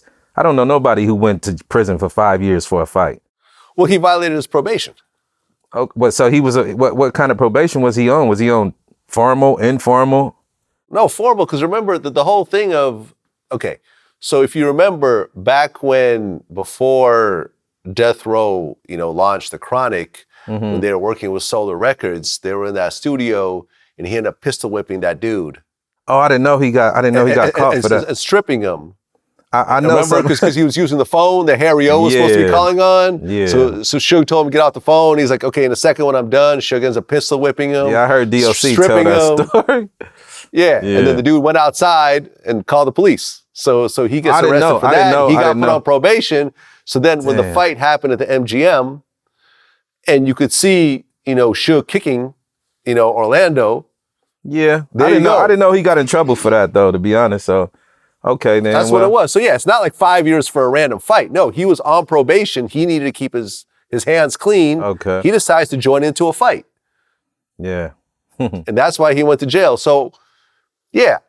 Is it completely justified? Probably not, but there is some justification in there. Yeah, for sure. Yeah, because usually when they put you on probation and they give you like 5 years and you violate, they can give you those whole 5 years if you violate within that time. Yeah, so yeah, that makes sense. I did not know though. Okay. But yeah, anyhow, either way, like he should have, you know what I mean? Like with all the shit, like, because I'm sure it's other shit that nobody ever got caught for that happened with Death Row. You understand what I'm saying? And the fact that, you like the richest independent young black man from the inner city. Cause I think they were saying in those times that Suge had like $360 million, some ridiculous shit that nobody has ever seen, that was in a position of a CEO from an independent standpoint. And it was like, dude, why would you play with that? Like, it didn't mean a lot to him or something. I don't know. Yeah, I mean, he fumbled a huge bag. Huge bag. And yeah, man, almost reminds me of the YSL Young Thug situation. You get to a point where suddenly you got millions or hundreds of millions of dollars, tens of millions of dollars, all these fans and all these projects, but you still out here thugging. You still out here, potentially financing fuck shit. Yeah. Which ultimately ends up biting you. As opposed to saying, I'm rich now. Like, let me just enjoy myself and focus on reinvesting this into the company and make it even bigger. Fuck all that bullshit. Like, I don't have to make peace with everyone, but I could stop beefing with them actually, actively. Yeah, that's what. But no, that did not happen. Money and fame, man. It's a bad combo for a lot of people, especially when you don't really know yourself, So it's like, that shit, it was probably worse for him than it was good. Because if you die, Suge, what they give him, 30 years or something like that? 28 years. And Suge is what, how old? Let's look him up. Gotta be 50, right? 50 something. He is 57 years old. See? So this is what I'm saying. That's like, dude, like, bruh, if you end up dying in jail after all of that, like, that's a fucking horrible way to go. That's like that's a fucking That's a horror movie. Like this is damn, bro. But he did it to himself, so he can't really say anything about it. You know what I mean? It's all from the things you did. Man, listen, so you got to eat that shit. I have been in the room with Suge on 2 different occasions that I can remember. Here we go. Here we go. and on both times, I did not say anything to him. Yeah. Nah, Suge had that. And I know, like, an interview with Suge would do massive numbers. And this was, one of the times was after I already had Vlad TV. I remember I was backstage at some West Coast show, like Big U and them were back there. Suge was in there, and I'm like, nah, I'm not having this conversation because everyone I know that's had business dealings with Suge have always regretted it. Every single person. No one I know has done business with Suge and said, no, he's a great guy. You should do, no, it's just he's just labeled. No, he's really cool. He's really professional. I've never heard that. So I'm like, I'm going to get in contact with him and something bad is going to happen down the line. So I'm just going to say, fuck it. And I think that that's ultimately what happened. Cause like, look, he could have probably had deals worth millions of dollars outside of the whole death row, whatever thing, because he was still a very much a big character and a big figure that I think people wanted to associate themselves with. But once you start working with Suge, you end up saying, like, you know how many horror stories I have? Oh yeah, I tried to do a deal with Suge and, I hear mixed reviews about him. I hear mixed reviews about him, but my experience with him has always been good. But then again, I never done business with him either. Right. Right. Exactly. Exactly. I've heard mixed things. Some people say he was a genius, and I think on some level he was because he did have a huge success. But like you said, he fumbled that shit, and it's like it just seemed like it was all for naught. You know what I'm saying? I don't know. Yeah, and the irony of it all is that Club 662, which was the club in Vegas. Yeah, it was originally 702 Club. He bought it. Yeah, I used to go to that club. Yeah. Well, these days it's actually a gay club called True. Oh, I don't know nothing about that. Just the irony of it all. I don't think nobody that I know even associate themselves with that place. Oh, but yeah. A lot of shit has happened at that club, I looked it up on Yelp. It's a bunch of dudes with leather straps across their chest. And whoa, I'm just saying. That's what happens, though. That's what happens. That's what happens, man. Damn. Because I know of a place in Victorville, California. It was a club called Karma. And I think after like 3 murders, now it's a church. It's a straight church now, bro. It's like, but I understand. I get it. Shit happens. Yep. Yeah. Recently we got photos. Dr. Dre and Puffy are actually working together in the studio, I guess on Puffy's album. And Puffy was like, I guess, just talking about how amazed he was about how he was saying how Dre reminded him of him, but he was just a lot more focused on the actual music. And it's interesting, after all the bullshit that happened, after all these decades, these 2 guys, I mean, they weren't exactly beefing themselves, but they were affiliated with sides. Yeah. So are actually, for the first time ever, in the studio together working on music. I think it's dope. That's super dope, bro. And then you got those 2 dudes like, I can't wait to hear what they come up with, because them dudes, when it comes to music and taking it serious, like, oh man, I hope they do everything that they set out to do, because they both are great, you know what I'm saying, in their own right when it comes to that. Yeah. Facts. For sure. Facts. Well, here's what's interesting. Allegedly, the Las Vegas Police Department seemed to be reopening the case about the Tupac murder. Mm-hmm. And I heard from 2 different people, who I'm not going to mention, say that they were actually approached by Las Vegas PD to talk about that situation. And it seems to be centered around Keefe D. It's no good. It's no good for him. It's no good for him, bro. I don't know, man. I hate that he spoke on that, bro. Like, I really, really do. I really, really, really hate that he spoke on that. He should have wrote that shit out. You know what I mean? Because he been in the game for a long time. He know what come with this shit too. And he should have wrote that shit out. But that's what he got to deal with, Well, he wrote a book about it. I mean, at the end of the day, I did an interview with him, but that interview was based on the book. So whenever we would get to certain questions where he was like, he would try to dodge the question, I'd be like, well, the book says X, Y, Z. So yeah, I mean, you know, it's right there in print. That's what I'm saying, bro. Like, what the fuck? I don't know, man. I don't know what's up with Keefe D, bro. Like, I took him back in those days to be a different person, but I guess I never really knew him. You know what I mean? But I couldn't have never seen him speaking on that situation. Definitely not writing a book. That's crazy. Would you be surprised if Keefe D ended up getting arrested for Tupac's murder in terms of being, you know, affiliated with the murder? I would be, because it would seem like it would have already happened. You know what I'm saying? Like, but yeah, I mean, I'm not totally, because all the shit you just told me. Like, come on, man. Like, are you trying to get arrested, my nigga? Like, what the fuck is wrong with you, bro? Like, I don't know. I mean, I hope he don't, man, because he's older, and it's like I said, his situation would be like a Suge situation. The possibilities of going to prison with a lot of time and dying is very high. You know what I mean? And that's just not a good way to go. Yeah, I mean, I just spoke to someone just the other day. I'm not going to say who it was because it was a private conversation. But they were like, yo, you know, Las Vegas PD just spoke to me about, you know, about reopening this case. And I'm like, well, what was it about? He goes, well, it's basically about the guy who's been bragging about killing Tupac. That's what they told me. Damn. And this was someone that was involved in that situation. I'm not going to say who and where, but someone involved in that situation, Las Vegas PD are talking to him. And he said he didn't tell him nothing, but the fact that these guys are actually following up on these leads and trying to build a case is interesting. It's very interesting, man. It's like shit. And then, you know, I don't know, man. That shit can trickle to a lot of different people too, if you think about it.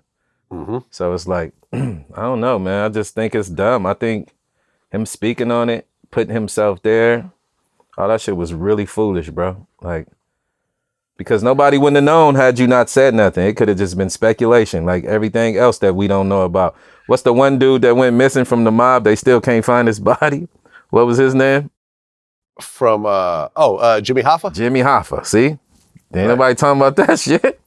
You know what I'm saying? It's best not to even bring that shit, leave that shit where it's at, bro. Like, right. I mean, right. They still haven't found him. Yeah, that's true. That's true. I mean, yeah. I mean, if it wasn't for Keefe, people still think that the government killed Tupac. Exactly. You know, or Suge had Tupac killed, or, you know, all these other weird conspiracy theories. It's better that than to be you know what I mean? And you volunteered to shit. Like, that's crazy, but, you know, that's what he get. He put himself there, shit. Well, didn't in some of his interviews, I don't think with me, but with other people, didn't Keefe claim that you and Orlando weren't like best friends? Yeah, but he don't know our relationship. He older than us, bro. Like, this nigga, man, Orlando spent time in juvenile hall. Keefe D wasn't there. You know what I'm saying? We spent time in high school. He wasn't there.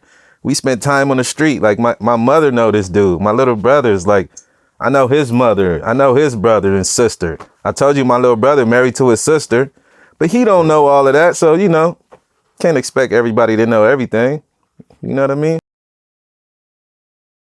Well, I remember Jay Prince did an interview where he said that if Tupac had signed a rap a lot, he would still be alive. It's probably true. That's probably true, because Jay Prince moved a different type of way. Like, you know, he's not a guy like, you know, the funny thing about Suge is when Suge spoke about P. Diddy wanting to be all up in the videos and all that, he was saying that as, you know, making it seem like Puffy is an egotistical dude, like he wants to be famous as well. Well, Suge, you turned around and did the same thing. You know what I'm saying? You wasn't all up in the videos, but as far as, you know, your presence, you was harder than the hardcore rappers that was on your label type shit. Like, you was pushing the line harder than him. Like, so obviously you want to be all up in the shit too. You know what I mean? So I don't know. Oh yeah. I mean, remember after everyone had left, there was a XXL cover with Suge Knight on the cover. With the big ass cigar and the Bentley. With the cigar, with the mink, you know, chinchilla coat. I'm looking at the cover right now. Crooked Eye is in it. Left Eye is in it. Corrupt is in it. And someone else. That might be Crooked Eye. No, not Crooked Eye, Eastwood or someone. I forgot who it is. Yeah, that's the But homie like, Eastwood. my whole thing though was Suge is essentially the center point of that cover photo. Yeah. You see what I'm saying? Yeah, so big bag mafioso Suge, yeah. Exactly. And yeah, you're right. He's pretty much all up in the videos. That's what I'm saying. Like, not dancing, but that fame and that money went to his head. posing. Yeah, always got the Fame and that cigar, money always went had to a his look. Bro, He I had wanted just to be a seen star just like everyone else. I had just seen some shit with Suge rapping when he was on the football team. Oh yeah, I saw that. So that shit, bro.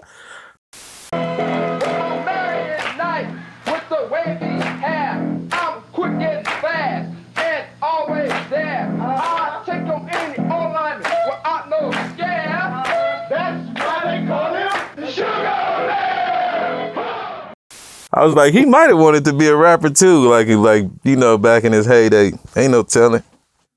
See, But nah, that's the problem. regardless, a lot of bro, times people just don't know how to play their position. Let me just say this though. Let me say this about Suge too, man. Like I don't wish no ill, like, you know, ill feelings or nothing bad happening to that man, because, you know, he did, despite his behavior, he did help a lot of black kids change their life.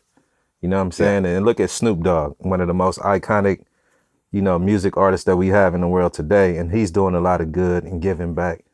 And, you know, despite his behavior, he did do a lot of good, I can say. You know what I mean? I just wish he would have just changed up his ways, man, because damn, bro. Like, damn. Oh yeah. No, listen, Suge paid a lot of people's mortgages. He got people out of jail. I mean, he paid for Snoop's whole murder defense, you know, when he went through that whole shooting incident. You know, he had Mother's Day, you know, brunches for, you know, poor mothers from Compton and everything else like that in Long Beach. Yeah. He did a lot. I mean, in fact, like, I mean, the story was, I remember, I think Reggie Wright Jr. said that, like, if you could get to Suge and you tell him a legitimate problem, he'll help you out. It's not always easy to get to him, but if you get to him, he'll reach in his pocket and he'll help you. But there's also a lot of bullshit. Yeah. That came The on the bullshit other was side just of it. bigger than the good, but yeah. Yeah. It's just sad to see where he's at, man. Like, damn, bro. Well, Gucci Mane recently made a statement where he wanted to stop people rapping about dissing the dead. That's good. Now, if you remember, though, although he wasn't the first rapper to do that, he was the first prominent rapper to actually diss a dead person. Because remember, he ended up dissing Pookie Loke. He said, you know, go dig your partner up. His is more understandable because here's a guy who tried to actually take his life. You understand what I'm saying? Like, and he defended himself, you know, and I can understand him saying it more than like the young people doing today. You know what I mean? But yeah, that's a good thing that he did that, because can't nothing good come from it, you know? Yeah, but you know, he was also, not only did he do that lyric, but when he did the verses, he actually did that lyric right in front of Jeezy. I saw that, and I swear, you know, I thought it was going. He even said, "I'm smoking on a Pookie pack." I swear I thought that shit was finna get all messed up. I thought they was gonna tear that place up when he did that shit, but apparently they had to talk about it prior to, and he probably told Jeezy, look, man, I'm gonna get crazy. You know what I mean? Just so you know what I mean? So, but I did, because Jeezy did have some real lokes over there with him. Like, he had some people on that side that I knew that was at that place. You know what I mean? So if it would have got crazy, it would have just been ugly. Yeah. You know, but yeah. And you know, what's interesting is that when you were beefing with Death Row and everything else like that, you never did any lyrics about dissing the dead or anything else like that. Nah, everybody was alive that we spoke on, yeah, at the time anyway. Well, but they had friends who had died and everything. You could have done done them some that research. well though. We didn't know. Like, you got to understand, Compton and Long Beach, and those, like, even before my time, they didn't really get along. So there was really no way for me to know nobody that they were related to, unless I just happened to know them. But I didn't know too much about them to even, you know. Yeah, but I wouldn't have took that route anyway, because I was raised better. You know what I'm saying? Like, not that I was not that I did everything that I was taught, you know what I'm saying? But I was just raised. I wouldn't talk about the dead. Like, that's crazy. Well, since our last interview, I interviewed Terrence Gangster Williams, who's Birdman's half-brother. And he ended up getting life plus 20 years. And he ended up reducing his sentence and eventually getting out by cooperating on a couple of his friends who were already dead. Okay. Similar to what Keefe D did, essentially, with Orlando. He basically, knew about a bunch of murders that his friends had done. His friends had already passed away by that point. So he basically told the authorities and allowed them to, close a bunch of open cases by cooperating on people who were already dead. Now, when he got out, Birdman had a problem with that. And he basically said, listen, we all sat at this table when we made these rules, and you made these rules right along with us. Now you broke the rules, so I can't really rock with you anymore. Come on, Birdman, you're a fucking trillionaire. Like, why do you care? I can't even understand why he care, like, to be honest with you. Because it ain't like Birdman, like, if he ever get put in a situation, I don't think he gonna keep it. I don't know, but I'm just saying, I doubt it. I doubt he'll give up all what he got to go sit in prison. You know what I'm saying? Like, so I don't know. Yeah. I don't agree with what he did. I don't agree with what he did because, as you said, he signed up for that. You feel me? But at the same time, Birdman, like, come on, bro. Like, I don't know, man. I don't know. But I don't know. I don't agree with it because, his name is Gangster, right? Right. Gangsters ain't supposed to tell, dead or alive. Right. In fact, what's kind of ironic is that the other BG, the Cash Money BG, was named after Gangster. Gangster and Baby Gangster. Okay. Wow. Right. That was like his little homie. And BG had a problem with that as well, from what I understand. Yeah, because you're not just, it's like, man, it is what it is, bro. You can't change the rules, bro, after you done signed. You understand what I'm saying? It's like you making a deal with the devil and then you want to be on God's side. Like, it don't work that way. You know what I'm saying? Yeah.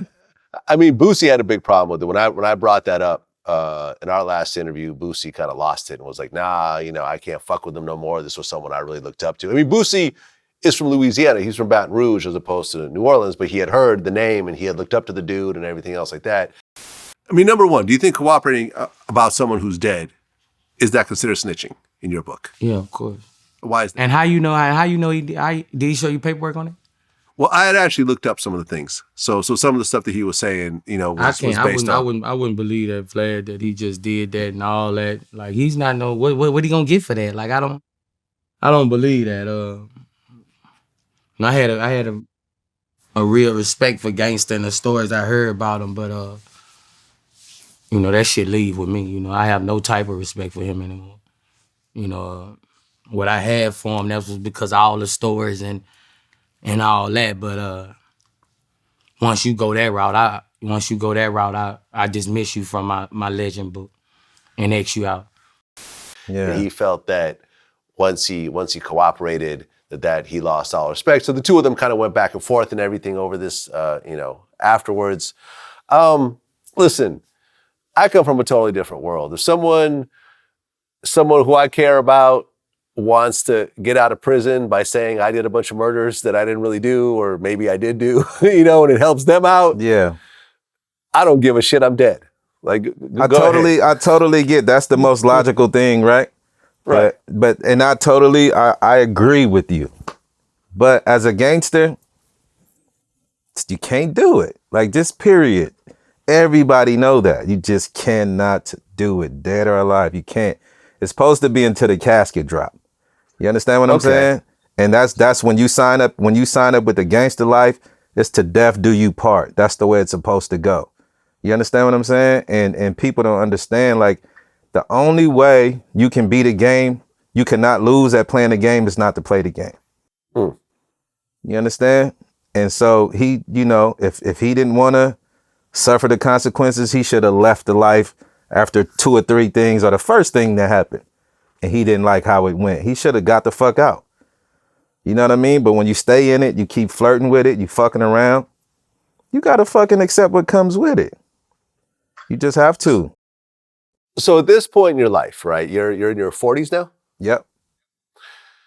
If suddenly you caught some heinous charge that suddenly resurfaced from whatever years ago, and suddenly you're facing the rest of your life in prison, essentially. And I'm sure you know some things about your friends that you never mentioned. You know, that they probably confided with you over the years. I don't know shit. You don't know shit. I don't know shit. Well, let's just say that you did. I don't know let's just goddamn say, thing. Hypothetically, I'm listening to you. Hypothetically, you know some shit about your friends who have now passed away. Yeah. Let's just say Orlando. Let's give an actual example. Let's just say Orlando confided with you and gave you all the details about what happened. Not to say he did, but let's just say that he did. He told you every single detail, and as you're about to be sentenced, suddenly, you know, Greg Kading comes in and says, hey, I can get you out of this life sentence. I just need you to fill in all these blanks for me and we'll get you off. Will never happen, Vlad. Won't happen, huh? Never.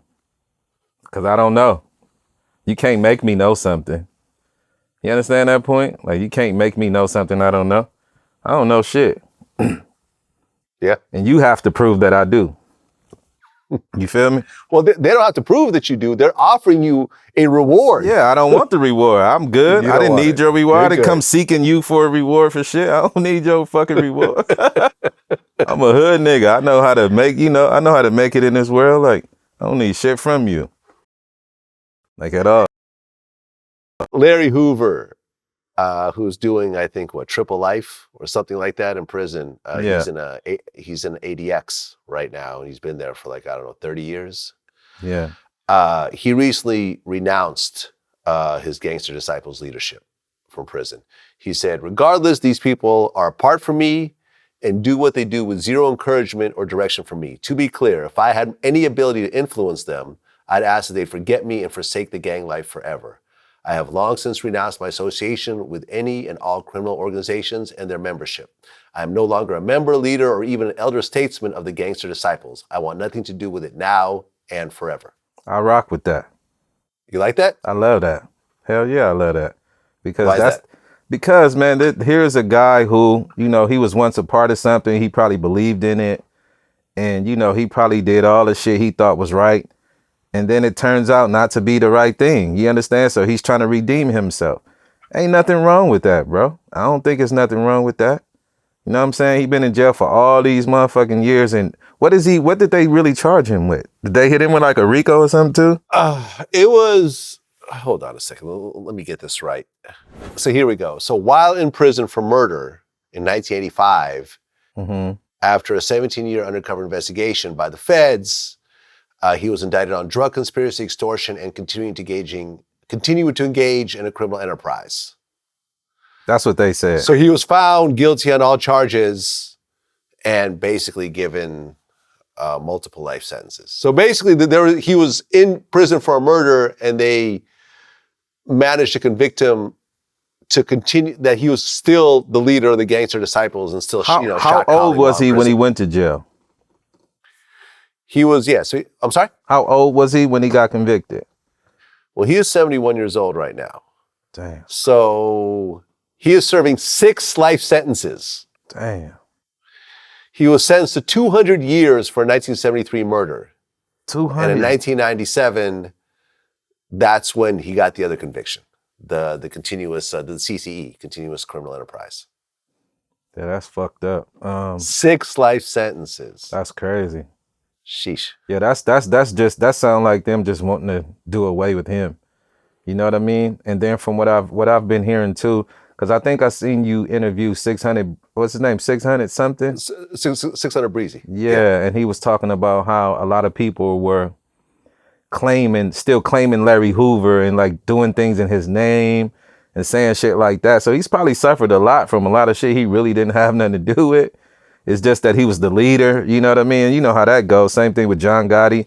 If you're the leader of an organization and they want to dismantle that organization, they're going to go for the head so they can kill the body, which is understandable. But no, I totally agree, bro. I think it's an awesome thing of him renouncing that shit because it may encourage some other kids to denounce the shit, you know what I'm saying, before they end up in his situation. So I commend him on that, and I hope they let him out.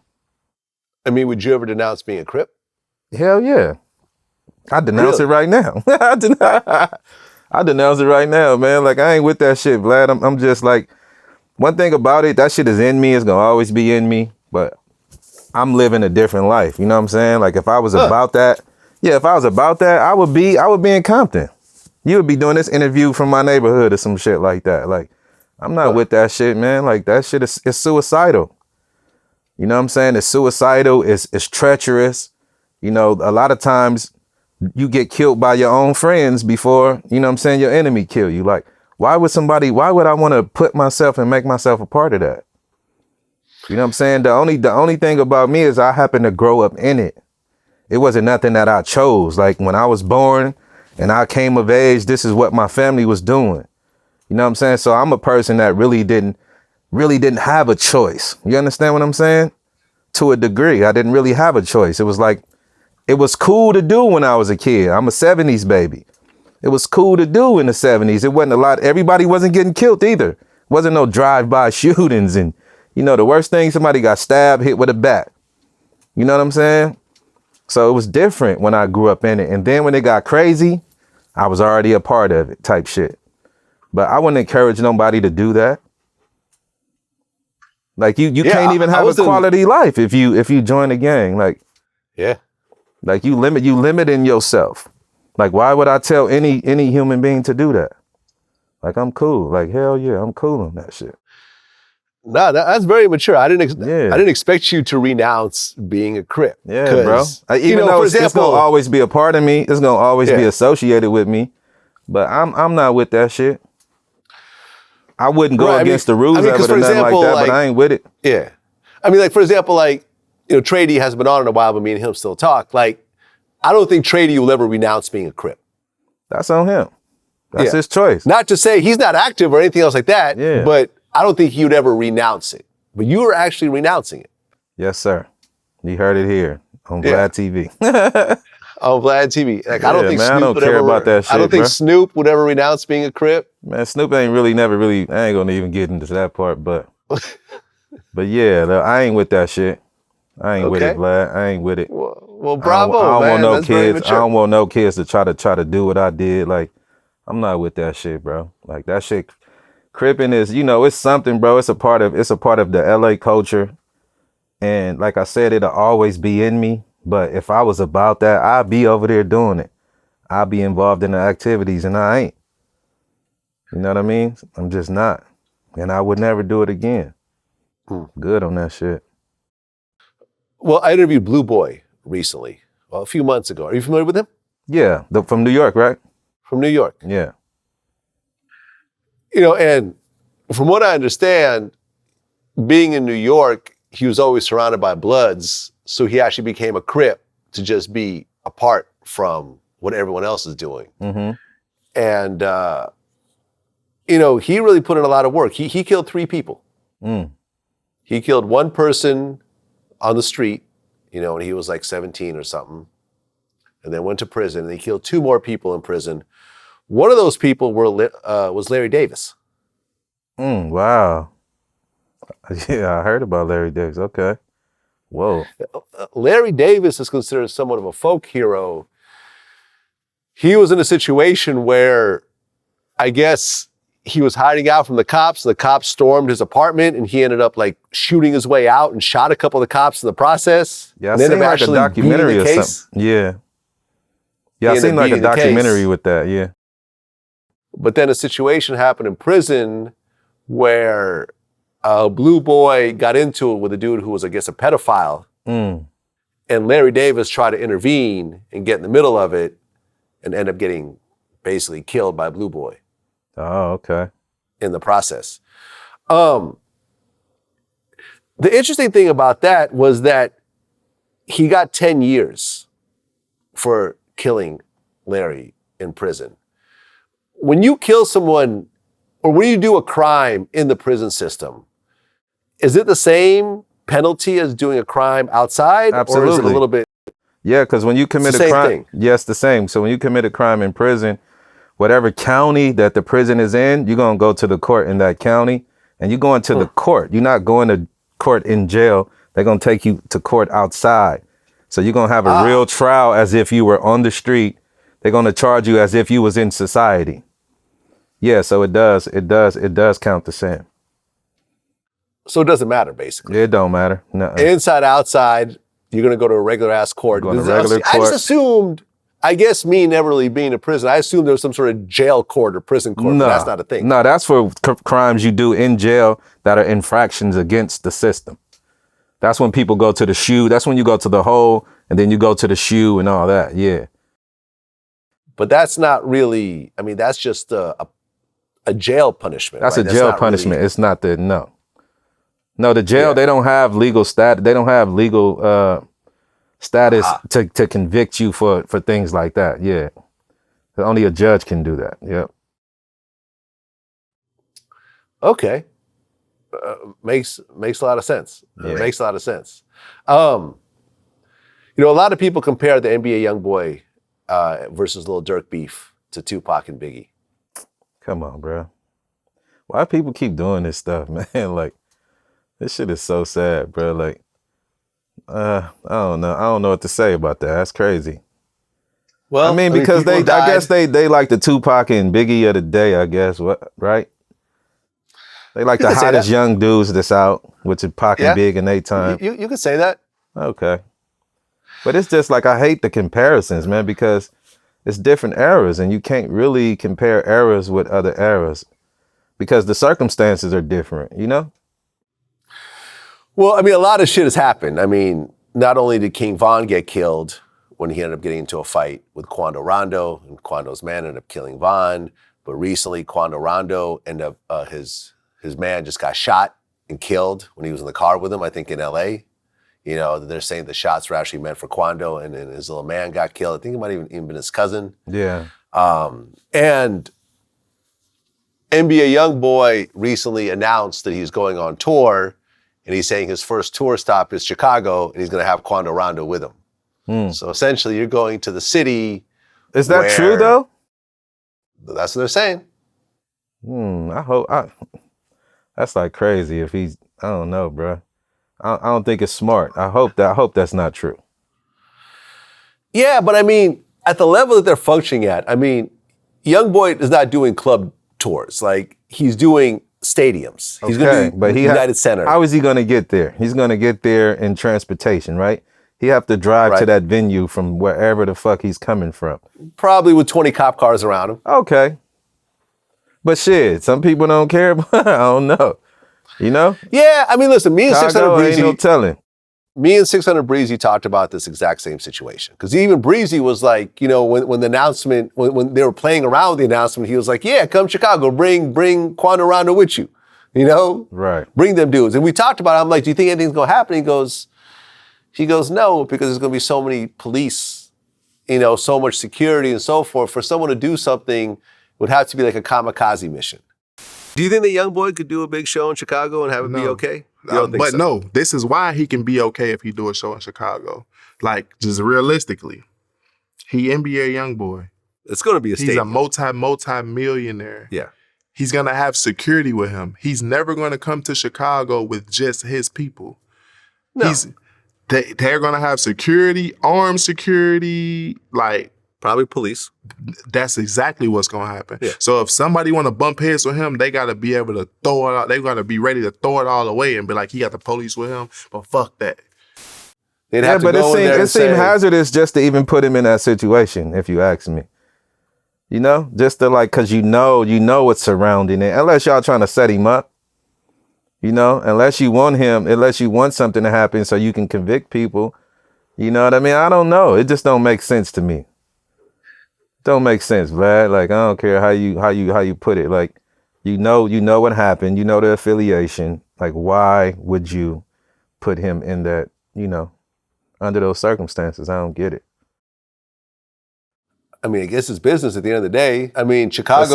All fucks business with ain't good YoungBoy. business, though. All business ain't good That's business. true. No, you're right. Yeah, certain Yeah. money. I mean, I've let a lot of money go just because I felt that it was, you know, it was going to hurt me at the end. Yeah, So, that's I'm the whole cool. point. It ain't like he really need that. I mean, not like he don't need the money, but what I'm saying is like, it ain't worth risking your life when you already kind of comfortable.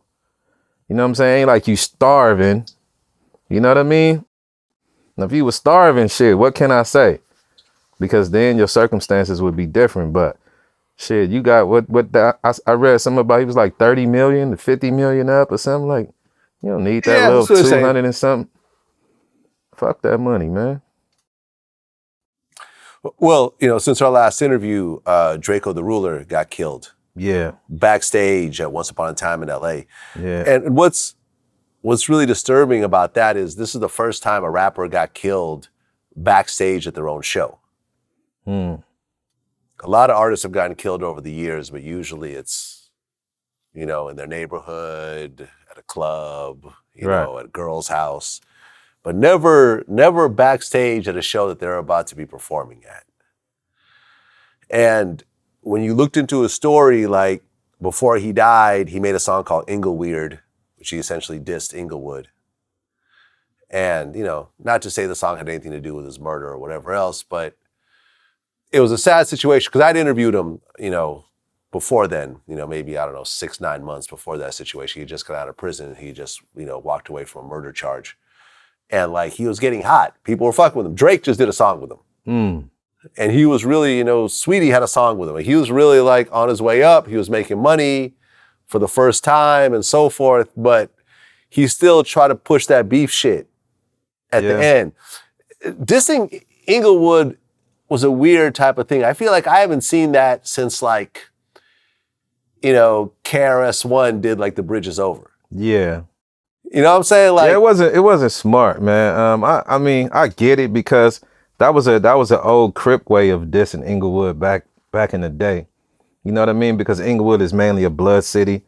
So I've heard that. I've heard people use that term back in the 90s, Really? So Ingleweird was a term that's been around. Yeah, he got it from people before his time. Yeah, that wasn't nothing new.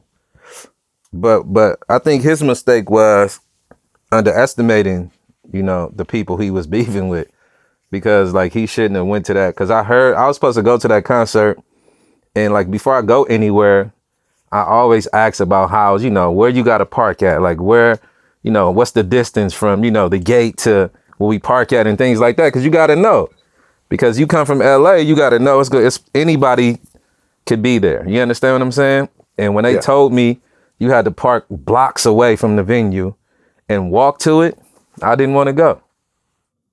And I heard that's how he had to do the same thing. And then here you go, like you say, you got all these diss songs, and you just walking in the street. You don't got no gun because you can't get in the venue with it. So you just pretty much set yourself up for failure. No disrespect to him or his team, but it just wasn't smart. Yeah, no, it was a sad situation. He got stabbed to death by just a huge mob of people, from what I understand. There's no real witnesses. The family's suing Live Nation, but who knows what's going to happen. But regardless of the lawsuit, they still lost, the main breadwinner from that family and someone they cared about. Yeah, so it's people that's living that type of life, man, you got to be way more security conscious. You got to be way more militant about how you move, because everybody not playing, bro. Everybody ain't playing. Yeah, I mean, Slim 400 got killed since our last interview also. Yeah, and this is someone I interviewed as well who had gotten shot. I remember we interviewed him just after he got shot, but he ended up surviving that, and then... Yeah. I had a cool relationship with him too. It was just sad to see, man. Like I kept hearing his name and a bunch of things, man, especially after being shot. I was just like, damn, I was hoping that he would have changed the trajectory of, the way he was moving, but man, I don't know. It's just sad, bro. But rest in peace to both of them, man. Yeah, I mean, I've talked to a lot of people that have gotten shot, and it affects everyone differently. Some people become really scared and paranoid, right? Like I remember interviewing this guy, Shaka Senghor. He had gotten shot, and he ended up killing somebody over a drug deal that started to go a little sideways, and he felt like the dude was going to pull out a gun on him, and he had gotten shot before, so he was like, he panicked and ended up killing the guy because he just didn't want to get shot again. Some people get shot, survive, and feel like they're invincible now.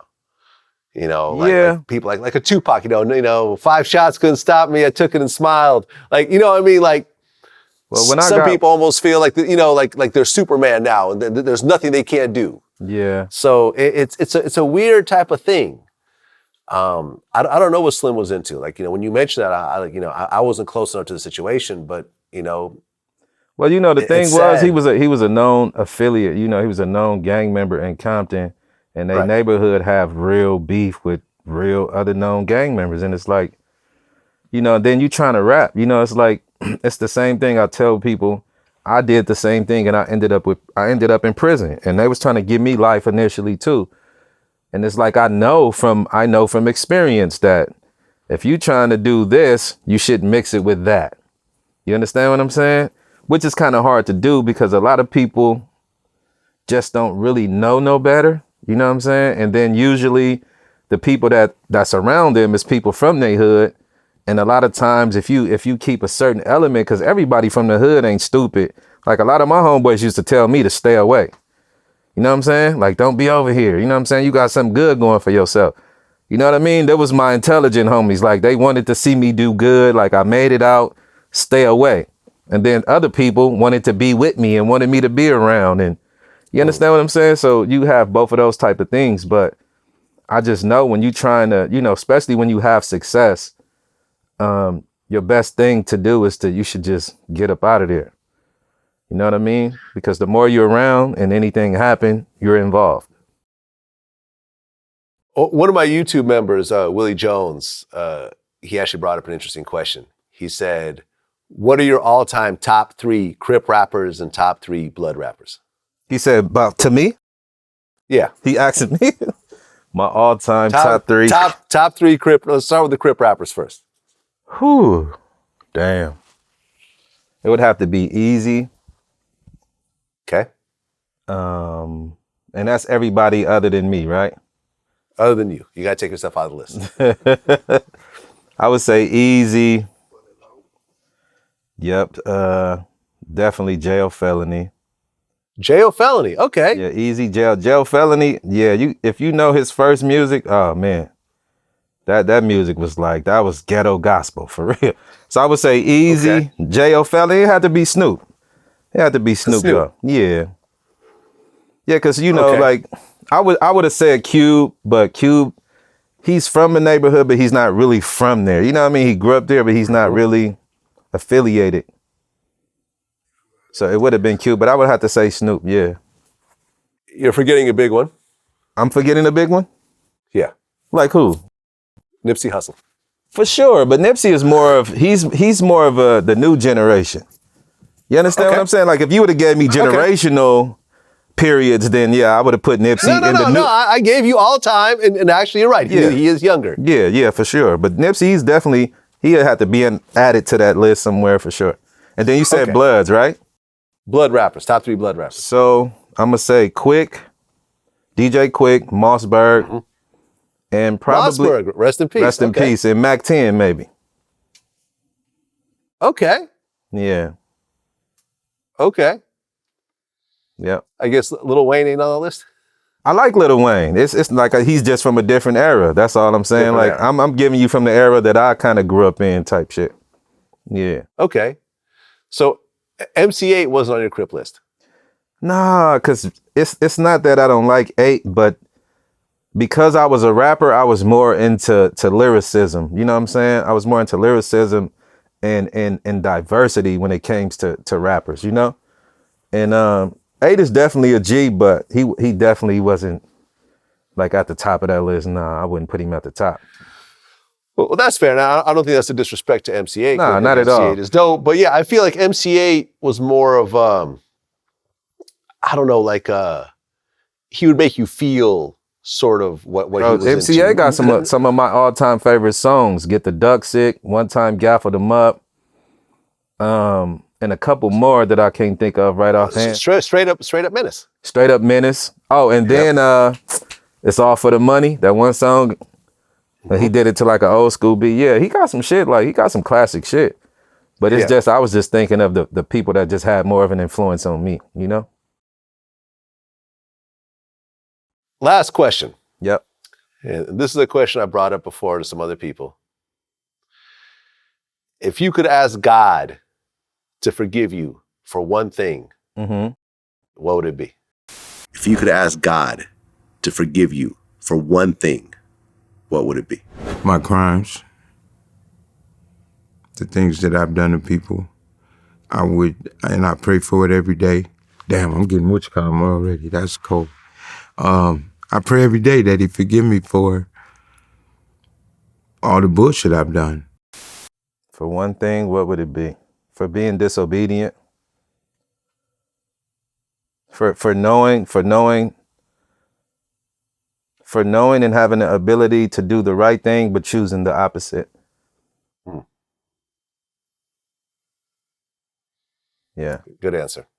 Yeah, I actually brought that same question up to Mob James, Mm-hmm. and Mob James started to cry. Mm. Actually, when I brought that question up, because he said that he actually asked God to forgive him every day, and he felt he's done so much bad stuff and hurt so many people and now he's got a grandson that he's raising, and he's just wondering why God has put him in that position after all the bad that he's done.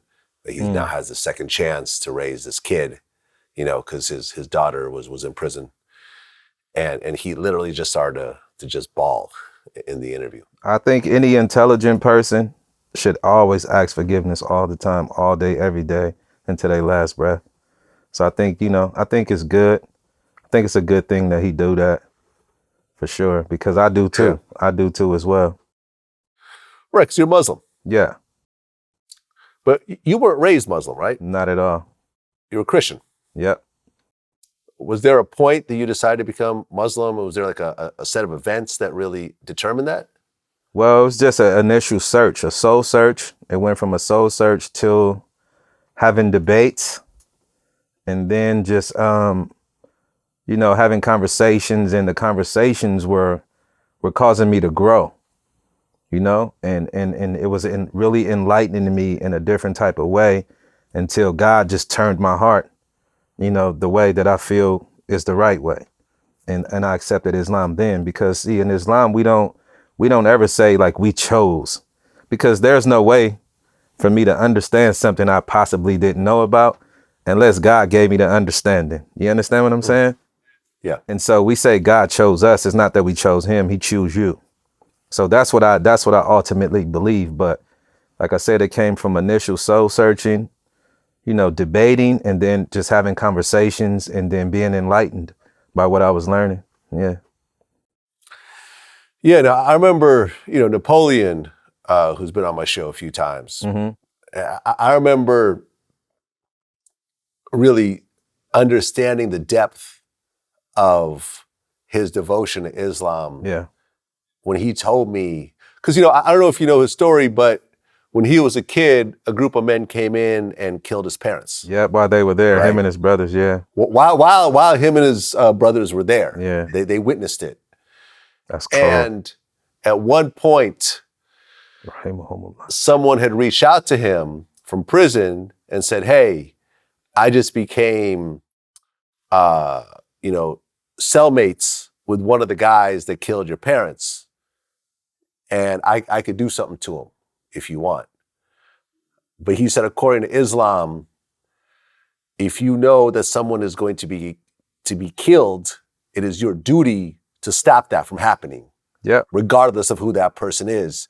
So he actually called the prison and had that guy transferred out of that cell, much to the anger of his brother, who wanted that guy dead. If you had your parents' killers here in the same room right now, are they still alive, by the way? Yeah, yes. I would forgive them. You would forgive them. And I protect the life. I protect the life of the person who murdered my mother and father. You would protect them. I protected his life. I saved his life. I had a friend of mine that I grew up in New Jersey who was sharing a cell with this individual, the guy who killed my mother and father. And when he called my brother and told my brother that I'm in a prison of a person that murdered your mother and father, he admitted to this. What do you want me to do? My brother, alhamdulillah, is Muslim now, but my brother then wasn't Muslim. He was a street dude, known in Newark, New Jersey, known in Jersey. He was heavy into the streets. And my brother told me that the guy, a little friend of mine, that we grew up with, is in prison with the same dude that killed our mother and father. And I told him to handle his business. And I was explaining to my brother, you have to leave that alone. You know, the guy that killed my mother and father, he's also an imam in prison. He's a Muslim now, you know. So I happen to know someone who was a CO in that same prison, and I called. I'm not no snitch, but I'm saving the life of an individual, because as a Muslim, saving the life of an individual is there. You understand? I don't want the blood on my hand, you know. And this is the individual that murdered my parents. And I said, when you tell this individual, it was a Muslim CO in the same prison in New Jersey. I said, tell this individual that I'm doing this for the sake of my religion, not because of him. You know what I mean? I really don't know him personally. I don't care about him personally, because my religion tells me to do this. So I'm telling you, this was gonna happen to him. They moved him out of the cell. My brother was angry, of course. You know what I mean? Yeah, because his brother spiritually ain't in the same place. Well, at the time, he wasn't in the same place. So I totally understand both. I understand both sides, because Islam wants us to be the best. You know, Islam always wants you. It calls for us to always be the better person.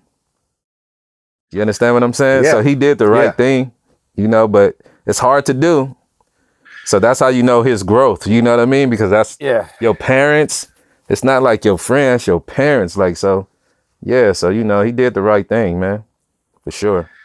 Yeah, I would have done that shit. I'd let that guy, you know. I feel the same way, Vlad. I believe I would have too. Yeah. But I'm just telling you what Islam demands from you as a Muslim. You know what I'm saying? It demands the best from you. So, yeah. Yeah. I mean, he went and moved to Saudi Arabia. Like, I mean, he really, you know, and I remember, I think, speaking to Edie, you know, who was in the group, you know, the Outlaws with him. And he basically was like, well, the thing about, you know, Muta, you know, Napoleon, was that when he would get into something, he would take it to the extreme, more so than everyone else. So the fact that he's taken Islam to the extreme doesn't surprise him, because this is kind of how the type of person his life. Yeah, it's the type of person that he is. And that's what it says too. Like, we have a thing in Islam where it says that the type of person that you were, and the other term for being un-Islamic is jahiliyyah. It's like being in a state of ignorance, right? So the type of person, if you was like a no-nonsense person in jahiliyyah, when you come to Islam, you'll be the same type of person. But the thing with Islam, what it does do, Vlad, once it penetrates your being, is it softens your heart. And that's what it's supposed to do. You know what I'm saying? It's supposed to make you a fully holy human being. And unfortunately, most of us think being human is vengeance too. You know, even though that's a part of us, but it's like a lot of us can't control that side of our being, which is why you said what you said, which is why I feel I kind of agree with you. It would be hard for me not to take vengeance on somebody that killed my parents. You know what I mean? And we probably justified in that right as well, because what you supposed to feel like if somebody killed your parents? Like, right. You understand what I'm saying? But Islam does call for you to be the bigger person. So I totally understand, for sure. Yeah. Yeah. Well, shout out to all my, you know, Muslim brothers and sisters out there. You know, whatever spiritual path you go on that helps you be a better person, man, I completely support it. You know, absolutely. Of whether it's, whether it's Islam, Christianity, Catholicism, Judaism, Buddhism, you know, or atheism, whatever it is that helps you become the better person that you are. And I feel like a lot of times that's what religion is, when someone, you know, like tries to be, you know, basically believes in God, they almost believe in a better version of themselves. You know what religion is about solely? It's about killing the ego. That's the aim of religion, because you have to remove yourself, your thoughts and your wants from the equation in order for you to know how God operates. You understand what I'm saying? Because otherwise you will always associate all these other things as, you know, like a lot of people associate, they'd be like, if like a tragedy happened, why did God let them die? You understand what I'm saying? And ultimately, God does give the permission for somebody's life to pass on, but it's not like he actually committed the offense. You understand what I'm saying? So it's like, right. If you don't really grow into a certain, like, you have to ingest religion the proper way, or else it'll come out of you all wrong. And that's why people become extreme. That's where you get extremism, you know, extremists and stuff like that from, because they just ingest it wrong. Either they learn it improperly or they ingest it improperly. It's one of the two. You know what I mean? But it calls for you to kill your ego, because your ego is always that that voice in the back of your mind that always wants you to, whether it just wants you to do what you want to do. It don't want you to obey anything. Right. You understand what I'm saying? Yeah. A friend of mine once told me that the ego is the absence of reality. And I've always thought about to that. a large extent. That's actually a good way to think about it. You're right, because whatever's going on in your head is not really what's happening. It's not just really in your what's head. happening. That's your ego To a telling large you that a extent. situation is what it usually is not. And ultimately, God is the only reality. God is the only There you thing have it. real. Yeah. There you have it, man. There you have it. Well, BG Knocc Out, man. Before we wrap it up, Vlad, let me shout out my cousin Young Draws, because he wanted me to give him a shout out next time. Next time I came on the show. So Young Draws, my little cousin from the PJs, let me shout him out. And then my cousin Meech is sitting here from Long Beach. Just want to shout them out. Of course, man. Of course. Yeah. BG Knocc Out, man. It's been over a year since our last interview, but the love and respect has always been there. Always. Man, when I hit you up and you hit me right back, we got right back into it, man. A lot of people miss you on Vlad TV. I'm sure they're gonna be happy to hear your voice again and see you again, man. So until next time, man. Peace. Oh, man. Thank you. I appreciate you.